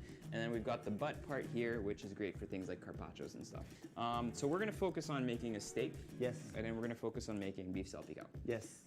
So this part here is gonna be for the beef salpicao, right? Beautiful, I'm keeping some fat on and everything. Very simple. What I'm gonna do is I'm gonna cut it. Tenderloin goes in, garlic. So it would be so boring. Soy sauce. Oh, the same. This goes in the fridge for 30 minutes. So now we're gonna get the middle part, Yes. which we're gonna make a steak out of, right? I'm gonna cut that off, right? So that's great for like carpaccios and stuff. So we're gonna go for quite large chunks, Yes. Nico. For me, the larger the chunk, the better, because you keep more juice inside the cut. We're gonna get some pans, nice and hot. A little bit of oil, Nico. Do we want to salt it now or do we want to salt it later? Either. Okay, for me, personally, for tenderloin, I like to salt it first. We're not gonna get it too hot, and we're gonna place our beef inside. And because these are slightly larger pieces, what we're gonna do is we're gonna finish it off on a toaster oven. One thing we have to tell people before cooking any cuts of beef, what's important?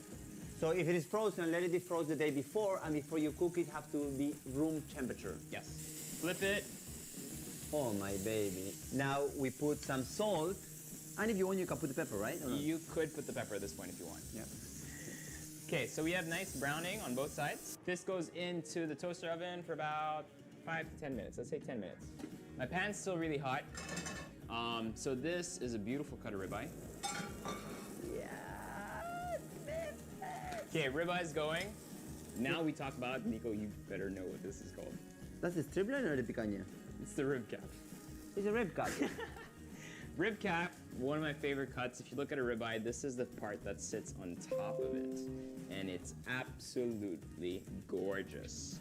So what I like to do is, it's almost like bacon when you think about it, right? Very simple, salt. So the price of the cuts is based on demand. So there's more popular cuts like ribeye, strip loin, tenderloin, that is like, you know, what people know. But there's other cuts like rib cap or the skirt or the picanha, that is a cap of ramp, or what is the flank. So those are cuts that are cheaper because they're not as popular. Doesn't mean they're not better or worse. It's just they're not as popular, so the demand is lower. I'm putting salt on my ribeye. Yes. All right, so next, strip loin. Show it to me, Nico. Strip loin right here. You get this straight from rarefoodsshop.com. So how thick is this? It's like 2.5 inches. And then? And then we can have 1.5 inch. So strip loins are great. They're cheaper than ribeyes. They're nice and tender and carry a lot of flavor. This one we're actually gonna cook one side only, and then we're gonna flip it one more time. And this one we're gonna cook, sorry Nico, with a little bit of butter. Okay, that's the French way. Opa, and I heard like cling. Yeah, which means the tenderloin's done. Take it off. Tenderloin is done, baby. So we'll let all that rest. Let that rest. So we put a pillow here, a blanket, so they can properly rest. 5 minutes. Strip loin, you'll see it start curling up a little bit. We'll go ahead and flip it. Opa! Give me some fire, chef. Give me some fire, chef. Salt, butter, some rosemary, some thyme, up to you. Garlic. That Maria Rosa right there made a difference. Whoa! Unnecessary. Nobody needs to do that. It's just to feel cool. I'm happy with that, Brady. I'm happy with it. Okay, up to you. Okay. Ribeye comes off. Strip loin is off. All right, skirt and what was the other cut? Tenderloin, we're gonna do some salpicao. Which one's which? Skirt, And salpicao. Tenderloin. Tenderloin, Good with stuff. they're gonna make salpicao with. Hola, do you come along here? So the skirt is very thin, eh? So be careful not to overcook it. It's really fast, like pack, pack, pack, pack, pack. Skirt's ready. We're gonna go ahead and flip it. Look at that. You want that. You want that like crispy burnt part. Very. Very important. So cooking on one side, salpicao. Salpicao. Right? The flour. So different people have different ways of doing this. I like doing this a little bit. It helps thicken out the sauce a tiny bit. No, everyone, don't put too much flour in your salpicao. Yes. Tenderloin goes into the pan. So we're gonna cook a couple of pieces only. I think it's done, bro. I think it's done. Skirt's done. Take it off. Whoa! Saved by the clock. Okay, what do we add to salpicao, Nico? To the salpicao? Yep.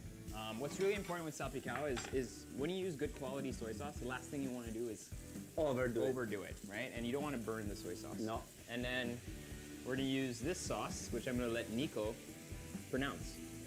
So the Worcestershire sauce. So you see how the sauce is now clinging to the beef? Boom! Look at that salpicao. Right. Salpicao a la chingolo. So next, what I'm gonna do, garlic. Welcome to the One Balls cooking show. So I'm gonna cut this off, and we're gonna do little thin strips. Look at that baby. Do you see the honey? The balsamic vinegar complements it a lot. Oh my god. A bit of salt there. Next, salpicao. I want some toasted bits of garlic. I want some tender bits of garlic. Ay. Be honest. But this is my favorite cut, so I knew I was gonna love this no matter what. Last but not least, Nico. What do you want, sir? I want the picanha. Picanha, baby. This is the cap of the rump. So the rump is what part of the cow, Nico? The one that goes here. It's right here. What's great about the picanha is that it has like this huge cap of fat on top of it, That right? tastes awesome. It tastes really great. If you don't want to cook it whole, I like doing this. Long strips, basically. So here, look at that baby. so we're left with this beautiful piece. You see, it has a little bit of kind of like marbling inside, but it has that perfect fat cap that is gonna be absolutely delicious. So this goes in a pan. It's very simple. Cook it on one side and cook it on the other side. It's not full blast fire because I want that fat to render out a little bit. So if I were to cook it too fast, I think maybe the fat wouldn't be cooked through the way I want it to be. So since I met Erwan, I started seeing the scientific side of making beef. Back at home in Argentina, we just turn on the fire, throw it in the grill, and cook it. So we took it out, let it rest for a little bit, just like everything. Now we're gonna cut it. You're gonna see like a beautiful fat cap that's properly cooked right on top of the beef. This is the picanha. This is not you see. If it's good ever, picanha you lean. So what do you think about that? Don't you know what I mean? I wanna try the picanha. No, Zig zig. no. All right, a little bit of salt. So look at that, perfectly cooked. A little bit of fat on the side there. So tender. Why? You see how the flavor is different? It's a bit funkier, a bit gamier. And the fat is like really like there. Okay, Nico. Yes. So we'll cut first the first one we took out. Yes. Which is the ribeye, rib cap. Sorry, can you give me the rib cap? Yes. Which one you want? Give me that one. Here? Yeah. This should be perfectly pink inside. So this is the rib cap. One of my favorite cuts right now. Moist, beautiful, delicious. I could eat this every day. Ribeye. You ready? This is gonna be. What do you think it's gonna be? I like it medium. I was going for a medium rare in this one. Oh, oh my gosh! Look at that. That for me is a perfect medium rare. Yeah, I like it a bit more cooked, but that's my taste. It's nice and warm inside. Go. Cheers. That's gorgeous. Let me leave this moment. Strip line. So this one was the one that was finished with butter. So again, we were going for... That's medium. That's medium, beautiful medium. That's how I like it. That's how I like it. Look at that. What I love about grass-fed beef is the fat. The fat is actually really tasty, and you can actually eat it, and it's not like overwhelming. It doesn't stick to your palate, you know, like when it's too fatty, that stick to your palate, it's overwhelmed. No. Tenderloin. Whoa. Just right off the oven. Cut it, baby. Opa, mi amor. You see, it's really lean cut. It's really lean and really tender. But it's really tasty. After you, Nico. Clean, not my favorite. Are you kidding me? It's good. But I'm saying it's not my favorite cut. What? It's amazing. Very tender, very tasty. You need to add salt. Personally, I like my tenderloin with sauce.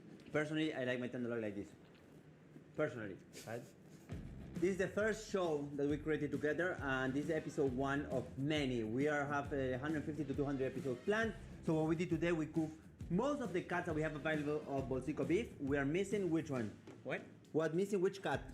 Flank. Flank. And? Oh yes, oyster blade. And there's one more. And brisket. Yeah! Okay. All right, so thanks guys for watching, really appreciate it. I know it seems like a lot.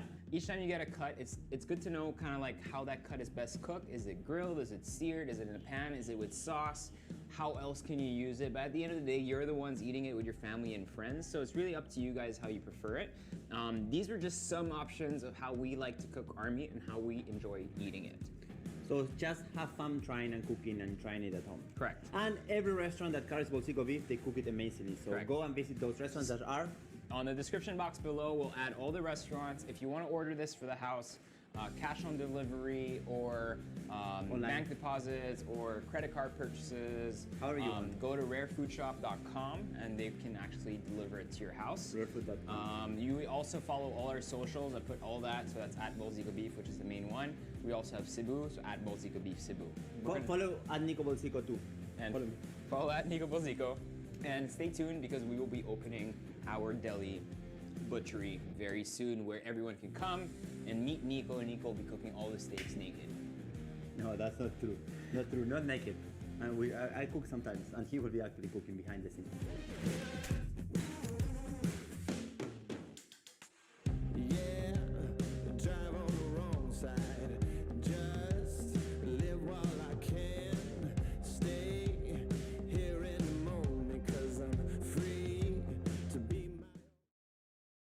I kind of feel like Jamie Oliver now. Like I feel like this is a very Jamie Oliver setup, like a pizza right next to my crotch.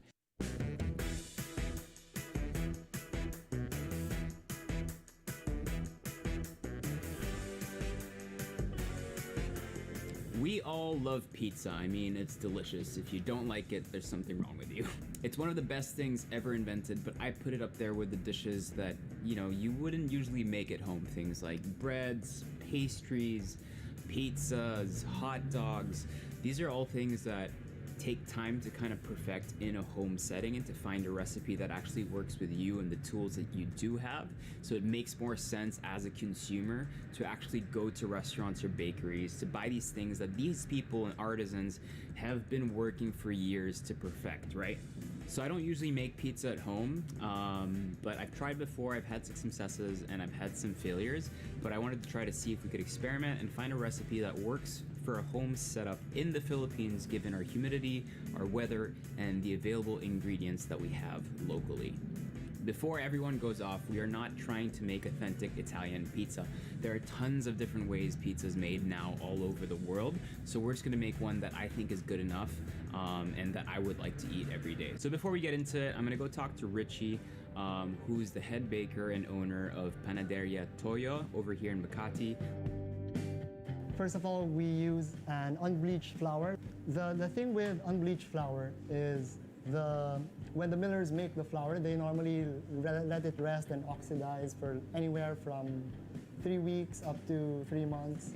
The bleaching process, like what the millers do is they mill the flour, they add a bleaching agent, and within 48 hours, it's already white. Got it. The thing with this is the flour doesn't get to mature over that time, so it doesn't develop like a good dough handling quality.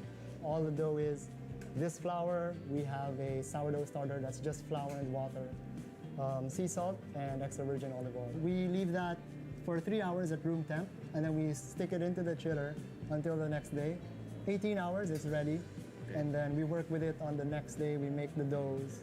We just want to stop once all the flour is hydrated. So once everything is more or less combined. Then we just leave it for like 20 minutes. I'll put all the salt in now, and then we'll start putting in olive oil. So as I'm taking it out, like I'm not really, like a lot of people will cut it into bits and pieces and take it out, but try to take it out. The lesser cuts, the better. Because you work so hard to form all those gluten strands, and then Just you don't to want go to ahead just and ruin cut it, them. right? Yeah. So it is really like treating it like a little baby, right? It's kind of like answering it to its needs and taking care of it and listening to it. And then this is good enough for me. We give it so much time. This is an oiled tub, so we just put it in. And then I'll let this rest for 15 minutes, then give it a fold, and it's gonna rest for an hour and a half. Okay. Then we divide it, and then it's gonna rest for like 5-6 hours. Wow. Okay, so after resting for an hour and a half, we can divide them into 190 to 200 gram pieces. Sourdough will always be less by volume compared to something with commercial yeast.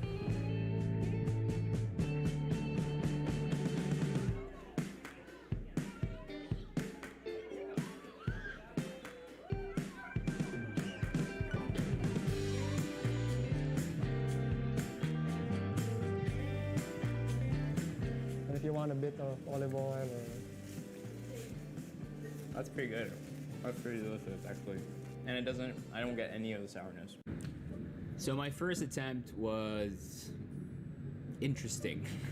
I got this recipe for 24-hour dough that this Italian guy makes in Italy, and I thought, all right, let's give it a try. So what I did was I put some olive oil with some water, some sugar, and some active dry yeast. I let that bloom for a little bit. I then put that in a mixer at a very slow speed, to which I added some Caputo unbleached flour. Then I slowly mixed that dough, and then the dough was basically risen and reworked multiple times, so a lot of kind of like patiently waiting for the dough to rise properly and then reworking it by hand again at a controlled temperature, so you want to make sure it's not too cold and not too hot either, so ambient temperature maybe around 25-26 degrees Celsius. We then left that in the fridge for about 24 hours, and the next day they had overexpanded. These things had become like Frankenstein pizza doughs, and they basically, from separate dough balls, they became one big dough, so it was really sticky. And I knew from there it wouldn't be a great recipe for me. but I still tried to finish it. The result after cooking it was way too white, probably because of too much flour, and just wasn't great.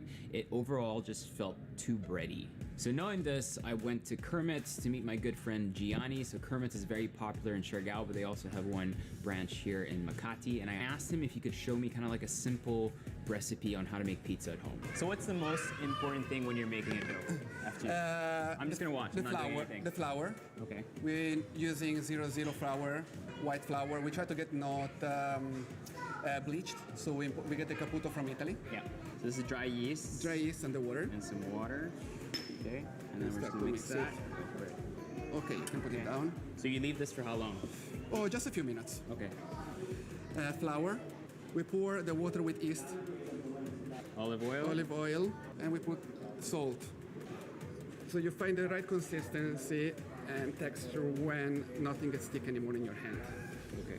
So the technique is stretch out, Stretch roll, out, stretch roll, out, roll. yes. Okay. You let it rest for a while. Okay. And then how long does this rest? So we leave it there for about 30 minutes. Yeah. And then we start to portion it. Normally I let it rest in the chiller 24 hours. 24 hours. Okay. 24 to 48 hours And then that's maximum. when you can work it into the Yes. shape. Yes. So this is So the this one, how they look like after about 24 hours of resting in the chiller. So they expand some. And here they didn't. So they didn't stick to. No, they don't too stick much. together normally. No, But then they if you- kept its form. Also. Yes. So this is dough from yesterday. A bit of semolina. And then normally what I do, I work it into the semolina, no more into the flour. Okay. So the dough will not touch any more flour. So normally you always start from the center, you go out. They make a bit of break. This is breakage is because of it's a bit cold from the fridge. Should not be like.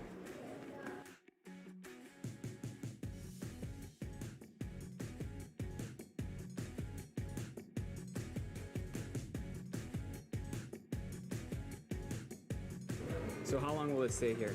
Normally I have to stay less than 2 minutes, 90 seconds to 120 seconds. So when cooking it, what are you looking for? You're looking for peaks, mountains? Peaks coming out, and then a bit the brownish part On top. On top and on the sides. And that's why it's important to have a stone floor. Yes.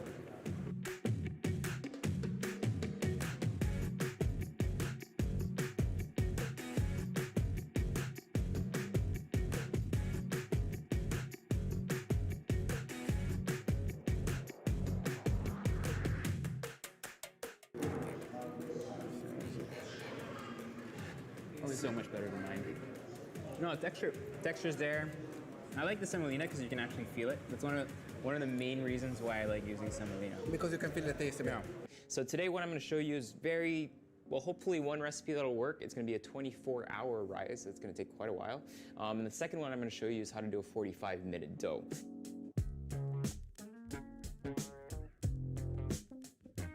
We're going to be using some Caputo flour, and Caputo is quite pure, so it doesn't have sugar like other flours that you might find on the market. So that just rests behind me. While waiting for that to happen, it's going to take about 10 minutes. I'm going to show you how to do a really quick 45-minute pizza dough.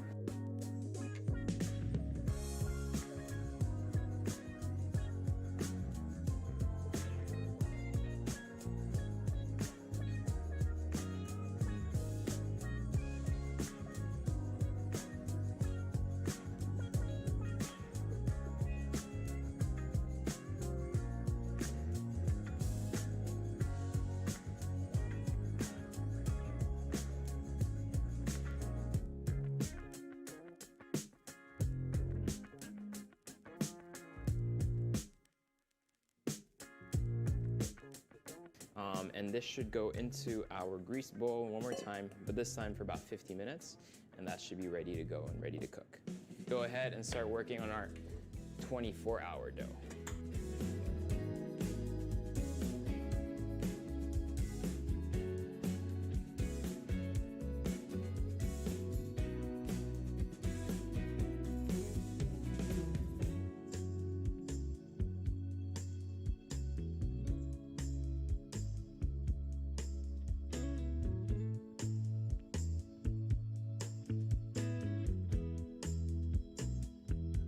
Cover that one more time. and this we're taking with us.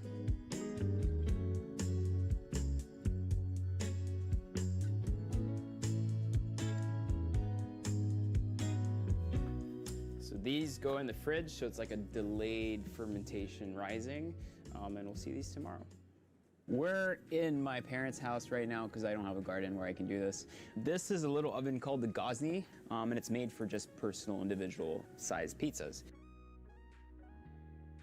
I don't have a thermometer, so I won't be able to tell you exactly how hot it is, and I also won't be able to tell you how quickly it'll be done. So that's been in there for about 12 minutes, and in 12 minutes, it seems actually like the bottom part of it is actually really cooked. So all I'm looking for is texture at the back, and we should be good to go. Pizza is done. Just by touching it here already, it does feel very stiff. And I think it's because it was a 45-minute dough rise. So we're just gonna finish it up with some basil, olive oil, and then now we taste it.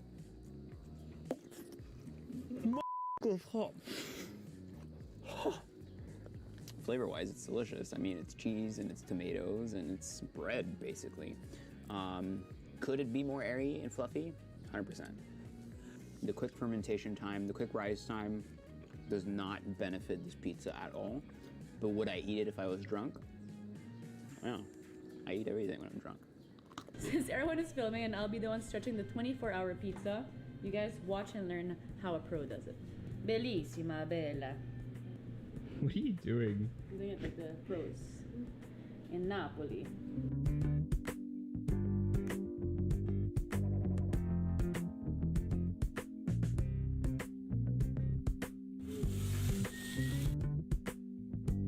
We're making sure that everything's good with the pizza, guys. Everything's good, yes? Oh, shit. Sorry about that. Sorry. Burpee. Burpee? It's called a burp. Okay, guys, so it's been around 20 minutes. Oh, bellissimo.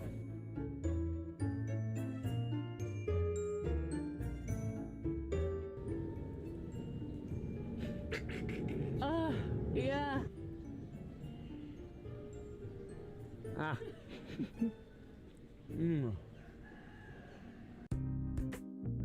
Really flavor-wise, I think is good, and what I like is, can you see the holes? Yeah, the bubbles. So I think that's super key. Yeah, right. Let's make it thin. I think maybe we could roll it out thinner, and I think it should cook a little faster at a higher temperature. So this oven didn't give me the temperature I wanted with the wood fire. But flavor-wise and dough-wise, I think Amazing. we finally got the dough right. Woo! Woo, woo, woo, woo, woo, woo, woo. Che cazzo sta dicendo? Che voglio mangiare la tua figa. No, no, mia figa. Vaffanculo. Cazzo. So earlier that was in my parents' house, and I realized that the whole point of this video is to show you how to make a stable pizza recipe in the Philippines at home, and I realized I never shot at home. So this is my home kitchen, but I got my oven on full whack right now. It goes up to about 250 centigrade Celsius, so close to 500 Fahrenheit. I'm waiting for that to heat up.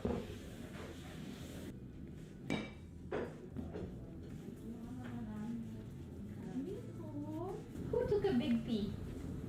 Where? On the pad. Happy princess. No, princess doesn't pee that much. What's that?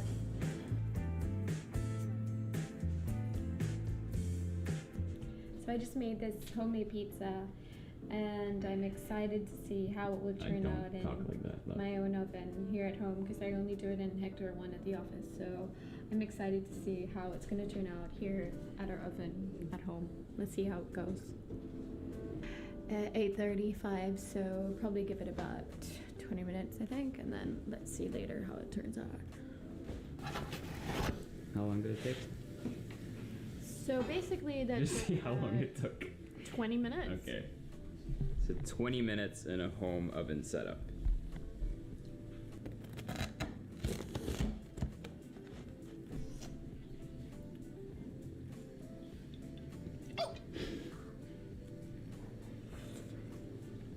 So good. Someone with pizza. Do you want pizza? Find you. I'm a princess, look at her. He's freaking out.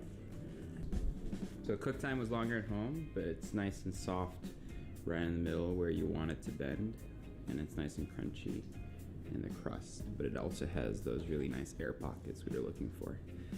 The bottom of it isn't burnt, which is important, which means we didn't put too much flour.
The soft smell of salt and coconut oil in my hair.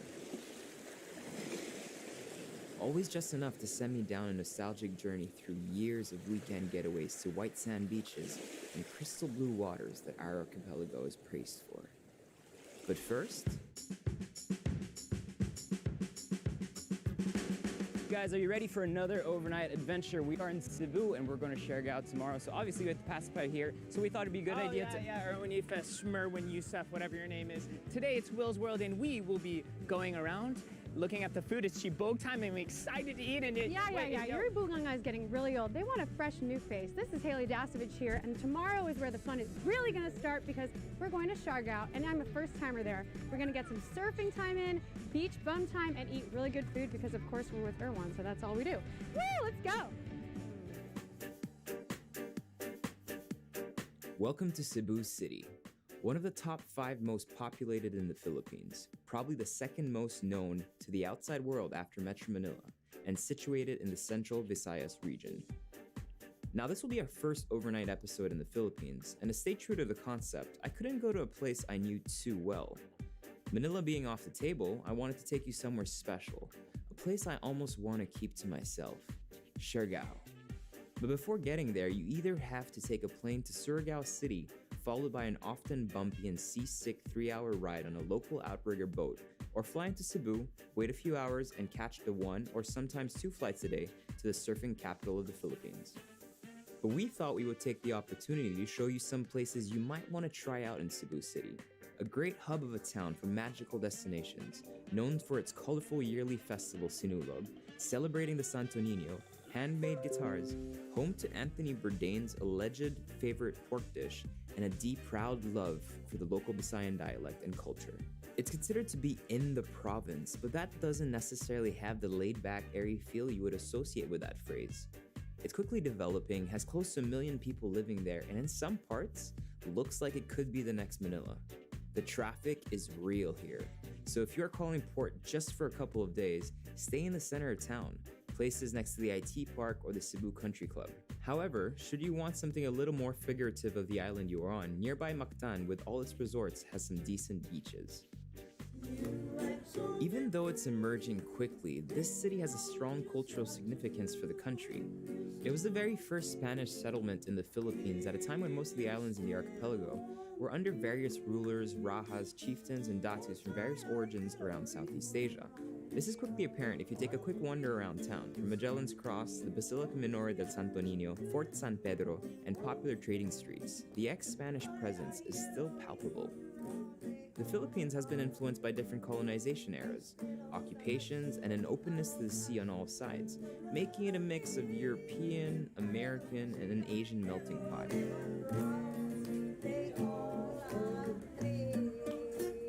The Spanish period was possibly one of the most defining ones, and it all started in Cebu. The country's history is a dramatically mesmerizing tapestry of struggle and culture, so should you be interested to know more, I would highly recommend picking one of these books up. History of the Filipino People by Teodoro Angoncillo, or The Philippines, a past revisited by Renato Constantino. Now that your brains are fed, time to indulge in some lechon. First meal in Cebu, lechon, obviously, Lechon, yeah. right? Do you guys particularly like lechon? And if you don't, it's okay. No Cebuanos are gonna kill you. Put us on the spot here. I don't usually eat pork, but you know, when in Rome, do as the Romans do. I think it's always very important to taste the local food, and I'm excited. It looks good. I know I'm gonna like it as well. So what they're really actually famous here for is the spicy lechon, which you don't really find anywhere else in the Philippines. Any fiesta in the Philippines will have a pig that's roasting on there, but the spicy one with stuff with the lemongrass and stuff like that is very typical of Cebu. Anything spicy is good for me. Yeah, And you're look, you can see I ridiculous. just put I just asked for an extra order of sili, and I just spent the last 10 minutes chopping it up. Let's start with the spicy stuff. Yeah, I think I'm just gonna go all out spicy because. It does look good when you're really hungry.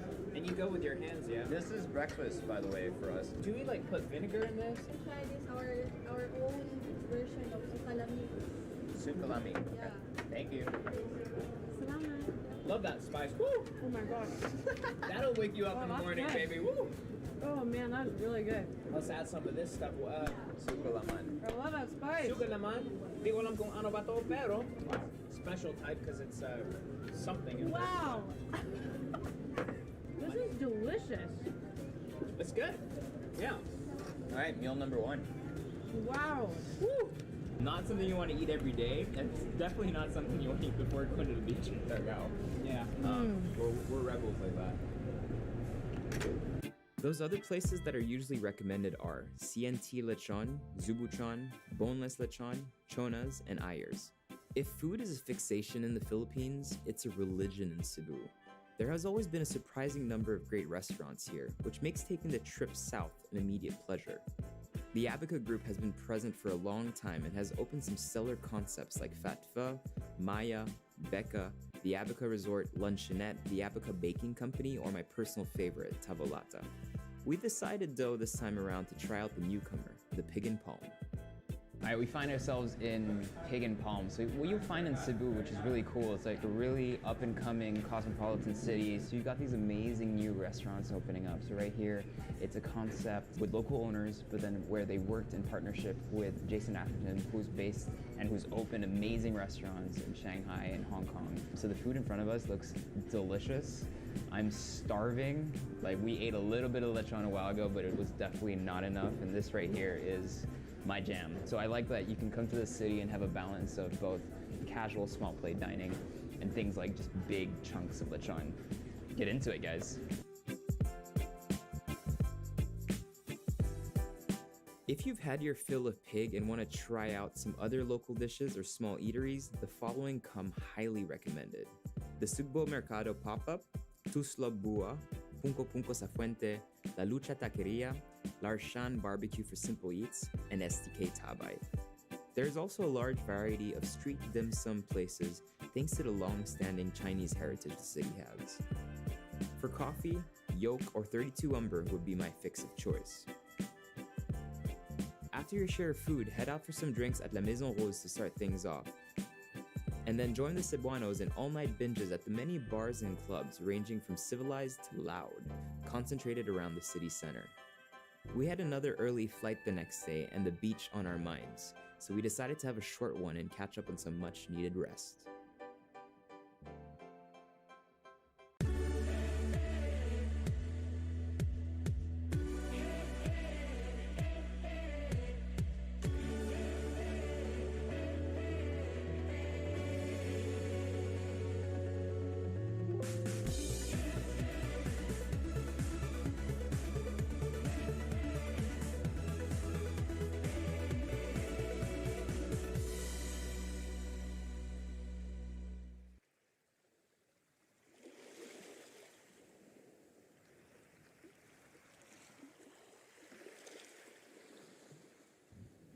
Welcome to Siargao, the island of your dreams, the way I've always known the Philippines, and the way I feel it should always be.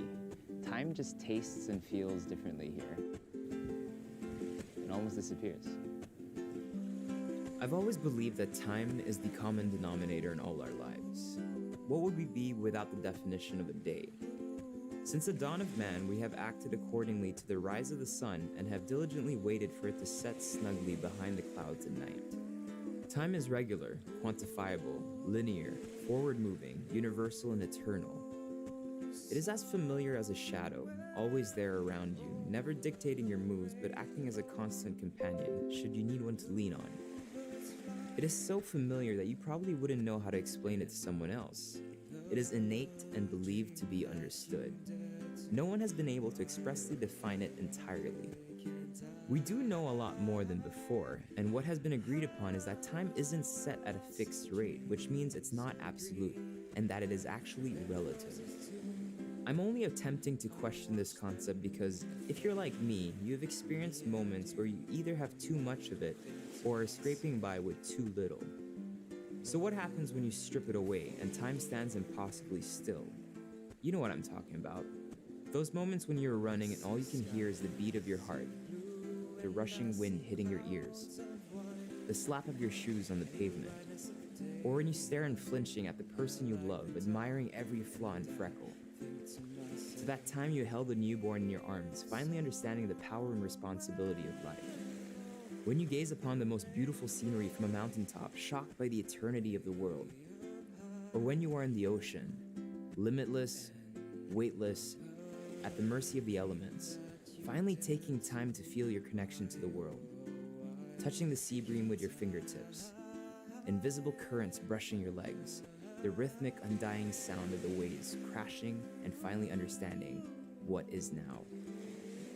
I'm obsessed with these moments, just to feel that at the end of the day, I am in control of my own time, to do with it as I please. The past is yours, the present is ours, the future should be a gift. So come, take my hand, and follow me to where time sleeps. To situate you, Siargao is an island that is part of the Surigao del Norte province.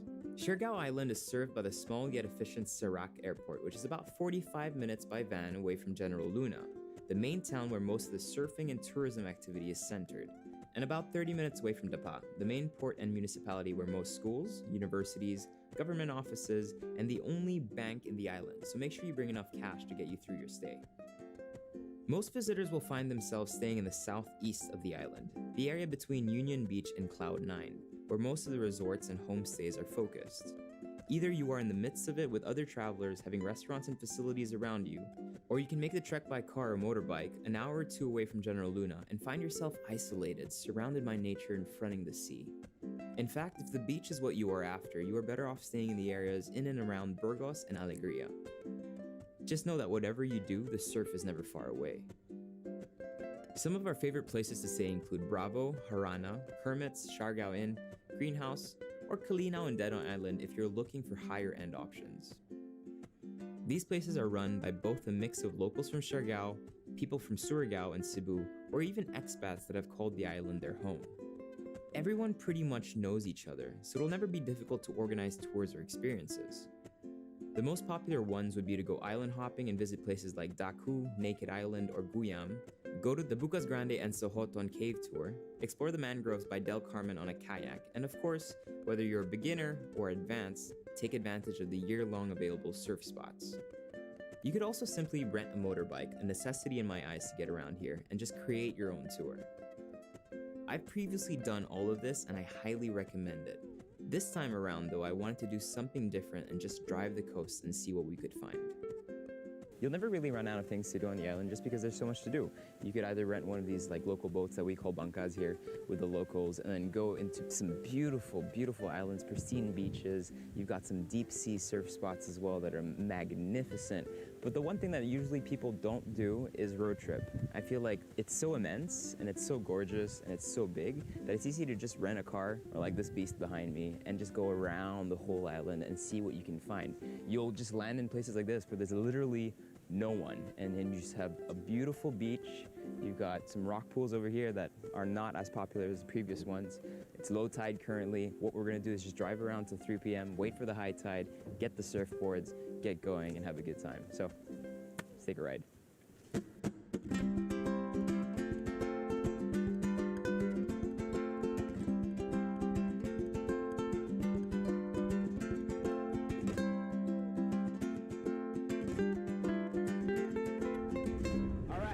perfect way to do your Siargao trip. We rented a massive Jeep and we're just touring the island.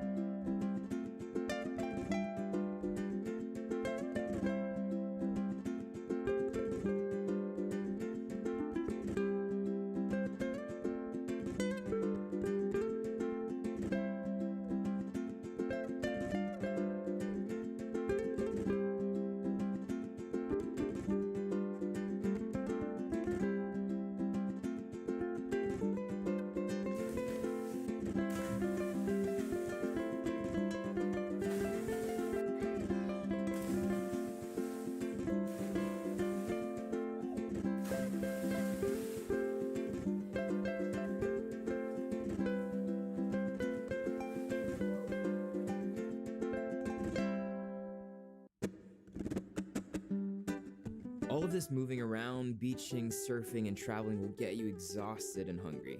Good thing that the island has some great eating options. There's a good mix of both local and international fare around.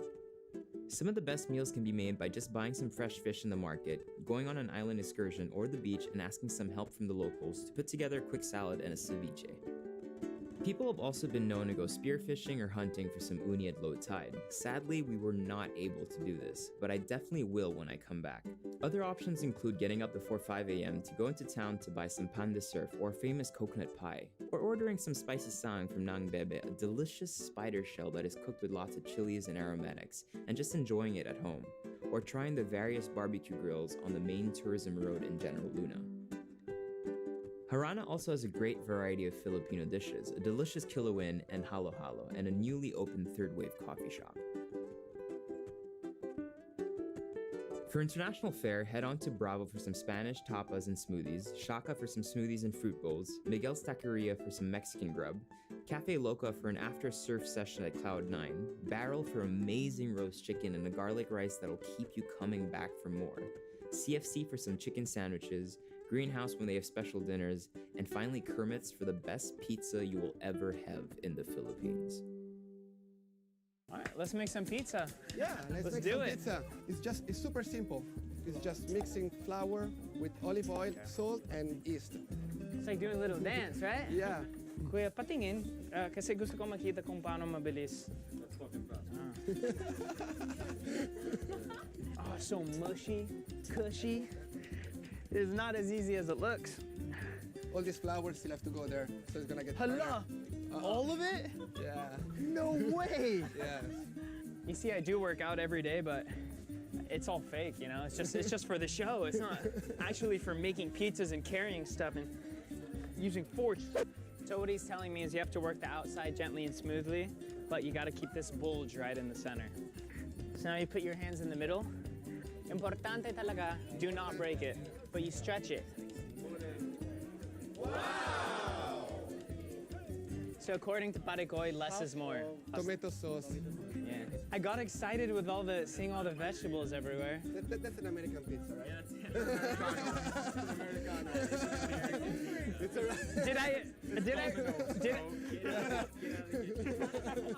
Everything's so good. I mean, the dough's already so good, so there's no way you can screw this up. You put whatever on it, it's gonna be masarap, diba? Right, Kuya? Okay, now in the oven. Sorry. Oh no, it's falling off when I do. Kuya, correct. Ah, so the trick is you have to just vibrate. You know, I'm a fan of vegetables, so I just put every single vegetable I saw on the table. I call this pizza Battle of the Vegetables. So now we just wait for that to roast, and then after we're gonna make s'mores, right? S'mores? This dough is just... This looks amazing. Crusty, fluffy. Oh, look at this! Oh my gosh! I will confidently say this, it's the best pizza I've had in the Philippines.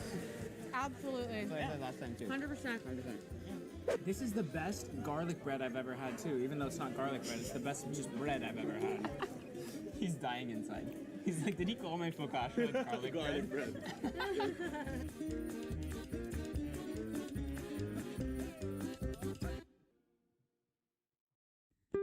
This is where I see the comparison that is made between Siargao and Bali being the most prevalent. To give you a sense of scale, Siargao is about 10 times smaller than Bali, yet 40 times bigger than Boracay.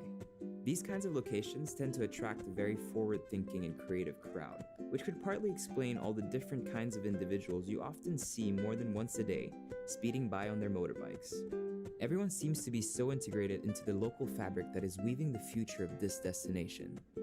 I think it's probably important to bring up that you guys might feel like we're featuring mostly places that are run by foreigners. So I thought it'd be really kind of important to talk about it in the sense that before anything happened here in terms of tourism and the Philippines in general, in these small towns, and when I talk about tourism, I talk both about local tourism and foreign tourism. This is a very sleepy town with not many facilities to accommodate people, not many restaurants and things like this.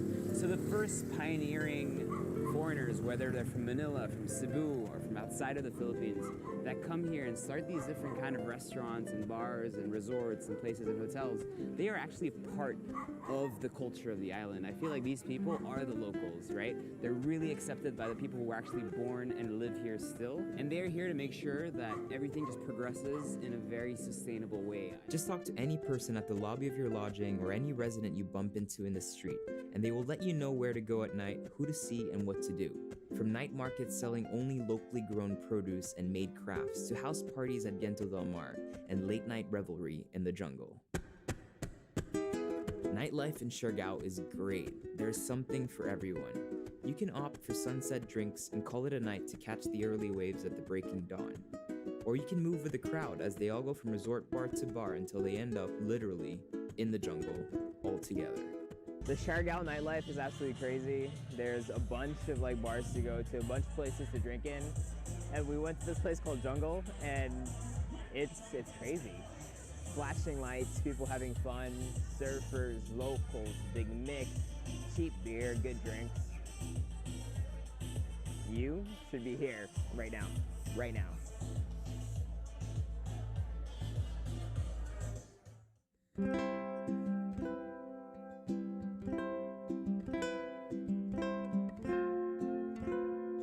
We have always had such a generous culture. The fact that the Philippines' biggest export is people says a lot. Both in a sense that people are looking for better opportunities outside of our borders, but more specifically that these overseas workers are not only doing this for themselves, but for their families. It also signifies how difficult it is to make a sustainable living here. Most of what Filipinos earn abroad is sent back home to be spent locally by the loved ones being supported. This is unique to our culture. Everyone you meet who has visited or worked in the Philippines will tell you that the strength of a nation is the people, their smiles through difficult times, their lust for life. The Filipino doesn't say hello. He asks you if you've eaten, regardless of how much he has left on his plate. He will be willing to share it with you. She will tell you to pray for good things, repent for your sins, to love your grandmother. He will move thousands of kilometers away to live in tight quarters just to feed his son through Skype. She will sacrifice what money she makes to ensure her daughter's education. These are all true stories, and anyone who has lived here would be able to give you more examples of this generosity. Every day is a struggle, and the country has gone from one of the richest countries in mid-20th century Asia to one filled with uncertainty.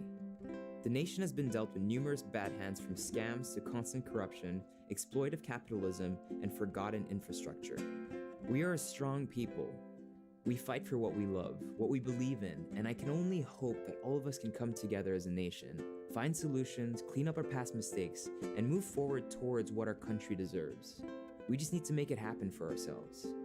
If you plan on visiting the Philippines, and I hope that you do, you will see exactly what I'm talking about. But you will clearly leave with a smile on your face and the comfort of knowing that the good will always outlast the negative.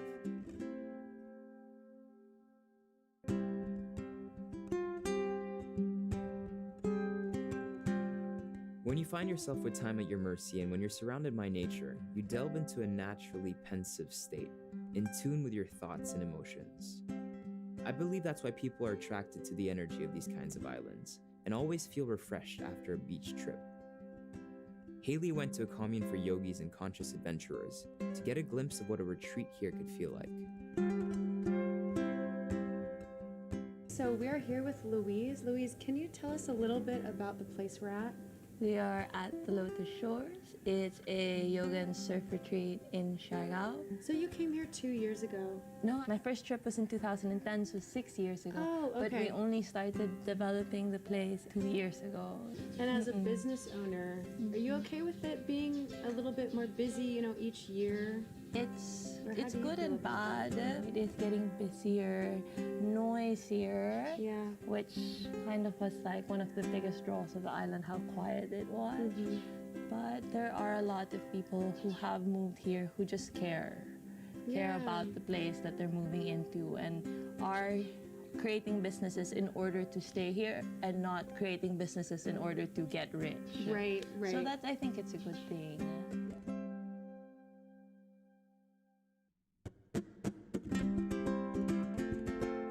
Connecting with yourself periodically is so important. It serves as a check and balance to monitor how you feel and where you are in your expectations from life. Everyone has a different way of meditating, whether it be yoga, exercise, bike rides, or getting out in the water. I consider myself a water baby, and after a terrifying fear of sharks was surpassed in my early teens, there was nothing more enjoyable to me than being in the sea, no matter how far away from shore I was. I had the same feeling every morning waking up at 4 a.m. to meet with Carding, our friend and surf guru, for the weekend.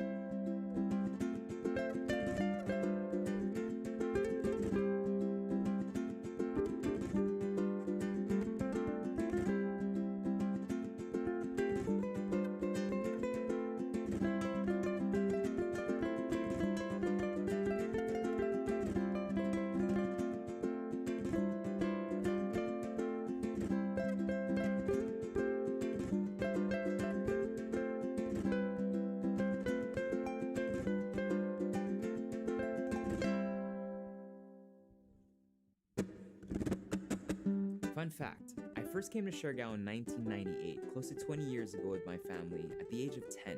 My dad was always on the lookout for new untouched destinations. The island back then was dense with nature and bare, with only one resort to accommodate guests, no airport, and maybe a couple of guest lodges here and there, but not ready for tourism. And I loved every second of it. But you know what the best part is? Obviously a lot has changed. However, the atmosphere has stayed the same and the development has been done so properly that it doesn't feel like a different place. This to me is what the Philippines should look like, a lush, green forest/jungle, coconut trees everywhere, an abundance of fruit, an abundance of nature, of birds, of animals. And I feel like, this is our first time doing an overnight in the Philippines, and we've been really reluctant just because we want to make sure we showcase the country for its beauty. And I'm in love with my country. I'm half Filipino, obviously, and I've seen islands in different places and different beautiful kind of locations destroyed by just unsustainable tourism practices and bad government contracts and just people looking to make a big profit. Siargao is like a dream. It's a heaven of a place. Nature is everywhere. You really feel connected to the earth when you're here, connected to the people and the travelers that are here as well. So I just want to tell everyone, yes, it's a fun party island. You get here to surf, you have a lot of fun, but remember that always, everything you should do, you give back to the earth, you make sure you protect the earth. And at the end of the day, when you leave, all you take back are memories, pictures, videos like we're doing today, and you just leave no trace. Yeah, okay.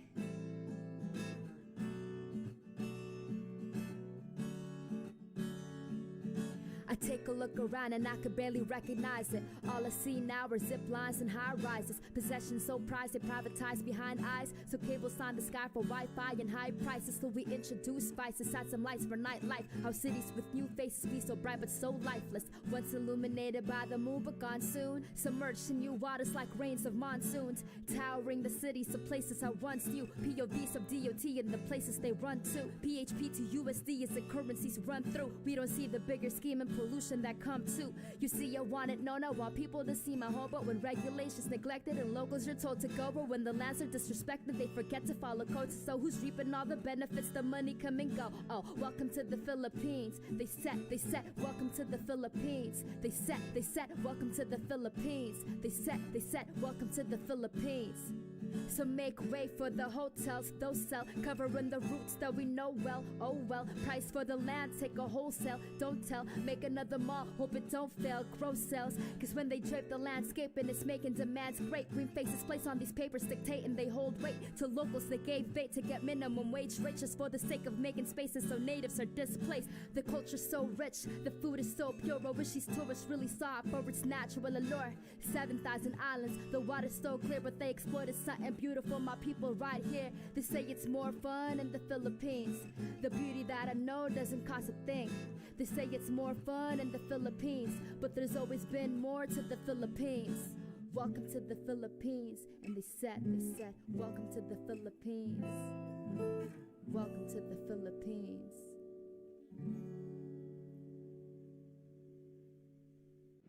I always get extremely sad before leaving the island just because I feel like each time I come here, I only get a glimpse of the possibilities. You go north, you go west, you go south, you go east. There's just so much to do. It is always kind of weird to leave and to go back to the city, but at least I know I'm only just a short flight away.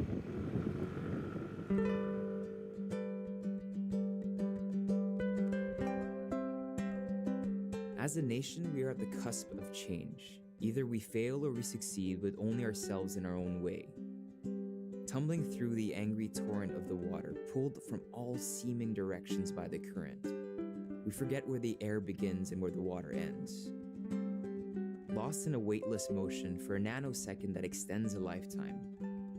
Your head peeks through the surface, shattering through breakers of sunlight, giving you breath and life if only just for a moment, before you realize that the waves never stop coming. Paddle hard, welcome the pain in your shoulders, laugh at the salt water insulting your face, shout through your agony. Release your inner thoughts, let yourself be heard. You make it back to the lineup, proud, exhausted, and that's when the real game begins. Patiently you sit staring out into the blue board, wondering who is going to make the first move. You tease the water, coaxing it to create something special, just for you. You wait, hands open, for a sign. At a distance, the machinery of the sea begins, frightening, all-powerful and exciting. You are in control. This is your board, your body, your mind. Believe in your arms that will make you gain speed and the legs that will secure you through this. The feeling of being engulfed in something bigger, more important than you, is intoxicating. I know it can be overwhelming, so just look forward and rely on what you've learned, your failures. Everything is falling into place. It comes down to you and the wave.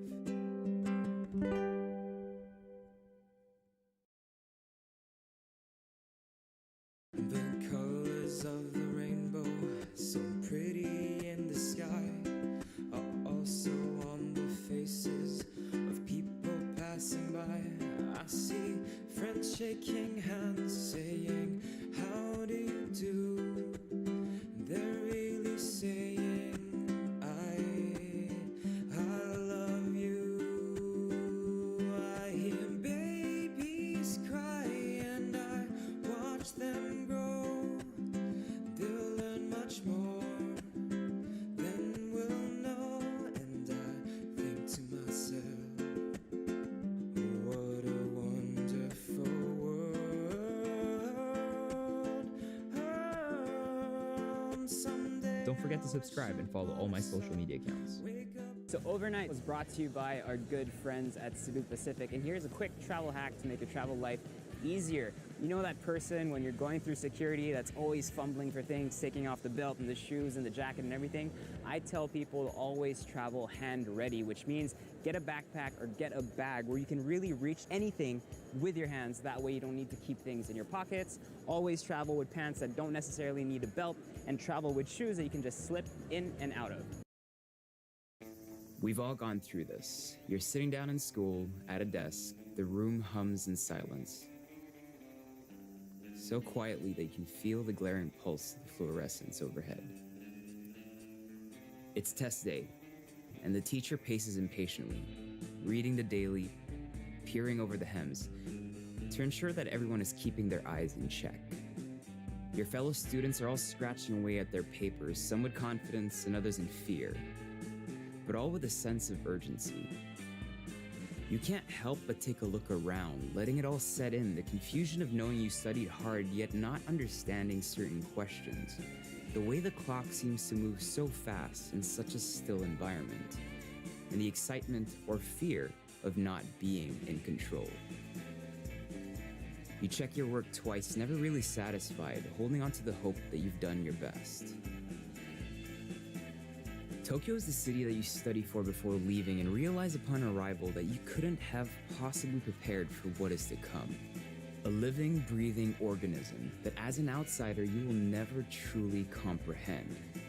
So sit back and just enjoy the show. Subtitles are not provided.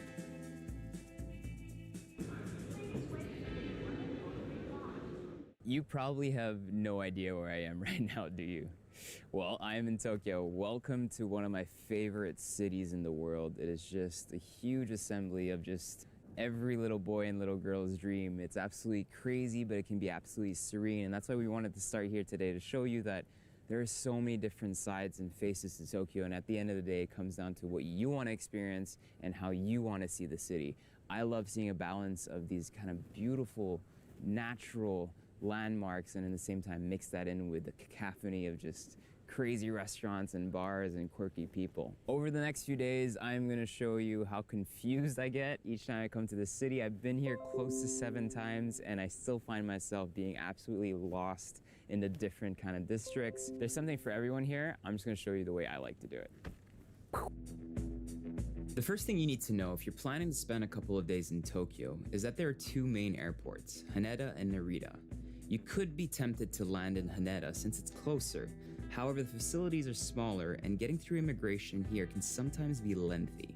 Its express train will only take you straight to Shinagawa, where you'll need to take another train to reach your destination.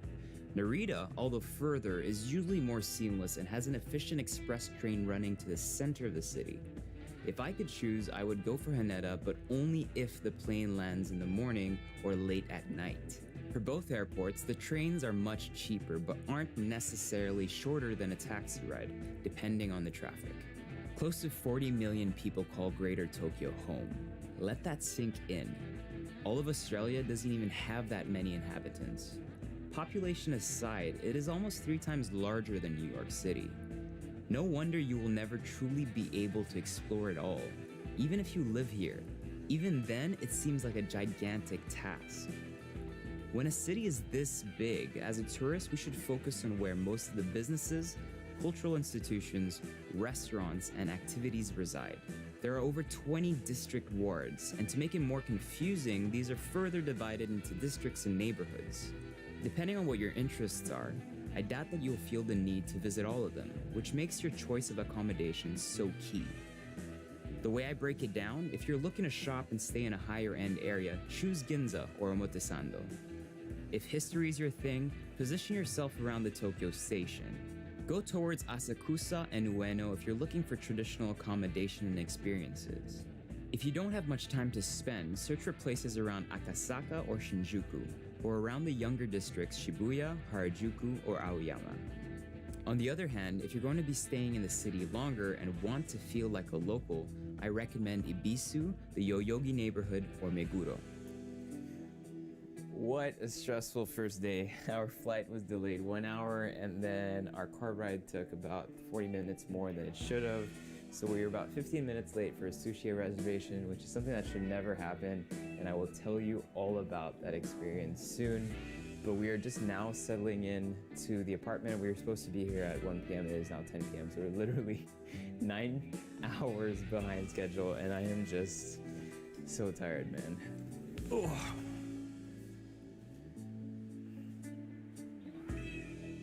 Who am I kidding? Let's go out.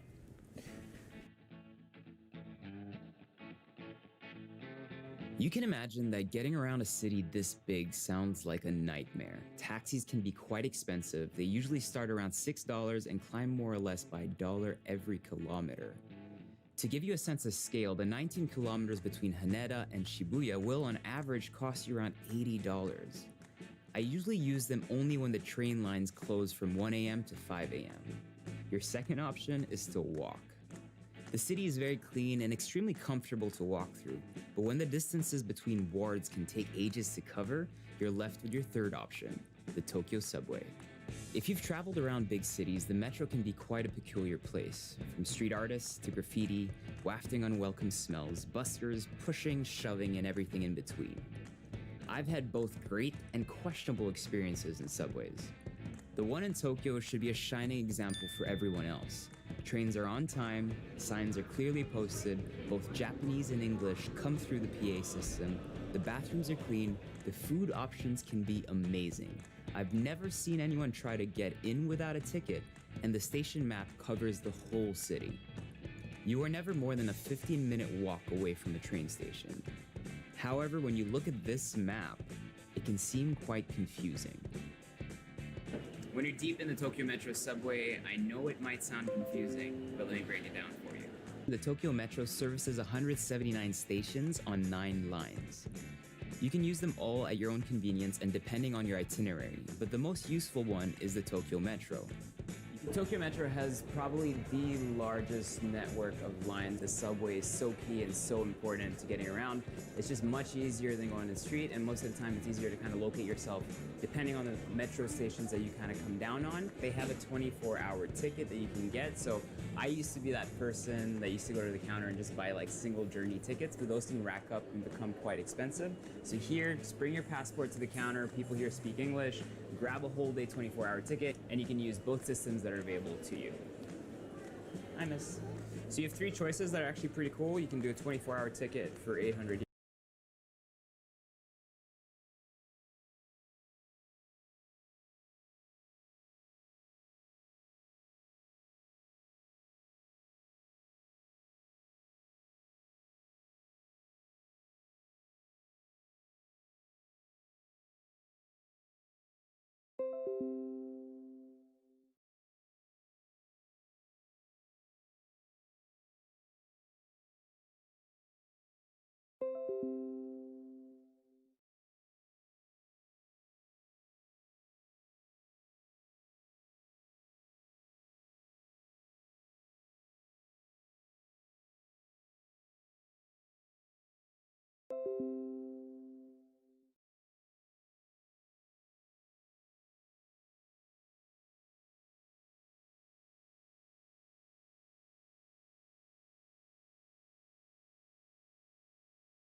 Because I don't want you to hear me say one thing, and it's like, and then everybody thinks something different based on this change. So that's why.